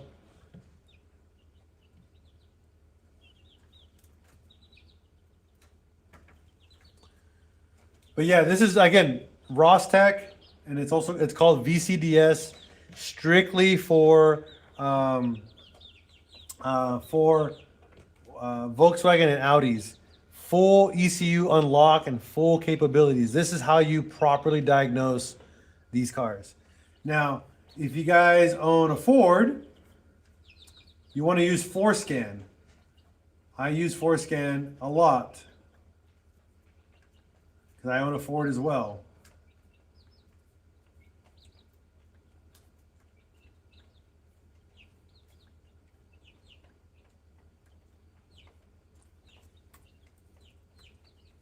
This is another one, very, this one has full screen. Obviously I can't do it, but if you guys own a Ford, this is definitely what you want to use. I use on mine. On another note, VCDS, you can use it to scan as OBD2. Yep, that's correct. You can do basic stuff on it. But ForeScan, I use it for my Ford. Forsaken. Foreskin, yes. I use this because I have the full unlocked version of my ECU as well on my truck. And I turned on all the super expensive features that my truck has, but I didn't pay for. What's cool about Forescan, you can do all the really cool features. Like I have my brake controller, I have remote start, I have AC settings stored. I also can use what's it called, GPS backup camera, which is an expensive feature that's built into your car. They just don't turn it on the base model Fords.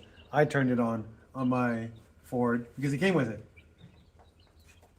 So that's it, guys. Hopefully you guys enjoyed that. My PC's doing updates now. But yeah, VCDS VADCOM, phenomenal. The cheapest one you can get is about $200, and the software is free. It comes with that.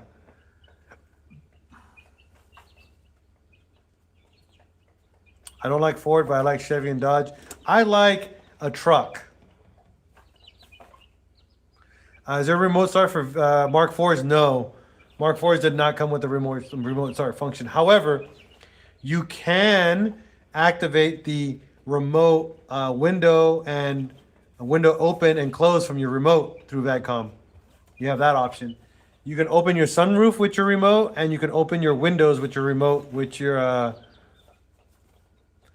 with VCDS. So if that's something you want to try out, I definitely recommend it.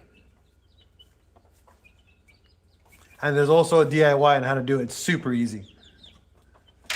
It's actually just a couple features, I think it's a couple buttons that you just turn from 0 to like 1 and like a 3, I think. I can't remember, it's been so long. And then you just hit a button on your remote and you can, on your key fob, and you can open and close your windows. You know, none of the Volkswagens came with that factory from the key. You actually had to pay for that from the dealer. It's a dealer option. And now you can do it for, well, not for free, but for $200 if you're back on.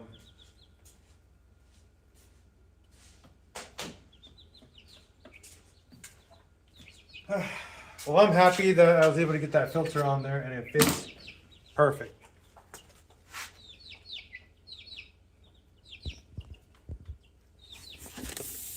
I wish I could give you guys a better tutorial, but on my GTI, it's harder to give a tutorial because it's 100% custom software on this car. I have Torque. I love that too. That's good software. It's really good for basic stuff. I use that for on-the-go diagnostics. Especially with people calling me and need help. You know, I use that for on-the-go. Yeah, and mirror folding, that's right. But that's only if you have power mirrors. Very few Volkswagens came with powered mirrors. Very, very few. But the wires are there. If you ever want to turn it on, you can turn it on, but you gotta wire it all in. Anything else, guys? I'm done for tonight. It was a great night live stream. Lots of good conversation. Definitely enjoyed it, you know. But I'm happy. The 3-inch filter fits like a glove. So I'm gonna order my HKS intake or air filter to just mount it there in the factory on the turbo. No intake. I don't need an intake, so whatever. Just need a filter on the turbo. And yeah, it's so sick and so cheap. I don't even own a scan tool. Torque 2 does most of it. Yeah. No, I agree with you, DM375. But thank you everybody for tuning in. It was a great night. We had a lot of good questions and hopefully I helped as many people as I could, as fast as I could on the live stream. It's a 2-hour live stream, so it's a minute. And I want to go to bed. It's 11 o'clock here in Arkansas. Time for some nights. I got more work to do tomorrow. Not on this car, but on my Jetta. I'm gonna be working on the relay. I'm gonna see if I can rebuild a relay tomorrow and see if we can get that car up and running finally. Yeah, but that's it though, guys. Everybody on TikTok joining at the last minute. Sorry. But thank you everybody for tuning in. As always here at PincheAls Garage, if you own a German car like a VW or an Audi, we go through its life cycle. A break, fix, and repeat. If you see another dubber on the road, give him a thumbs up, give him a deuces, respect one another, and love everyone. Peace out, and have a wonderful night.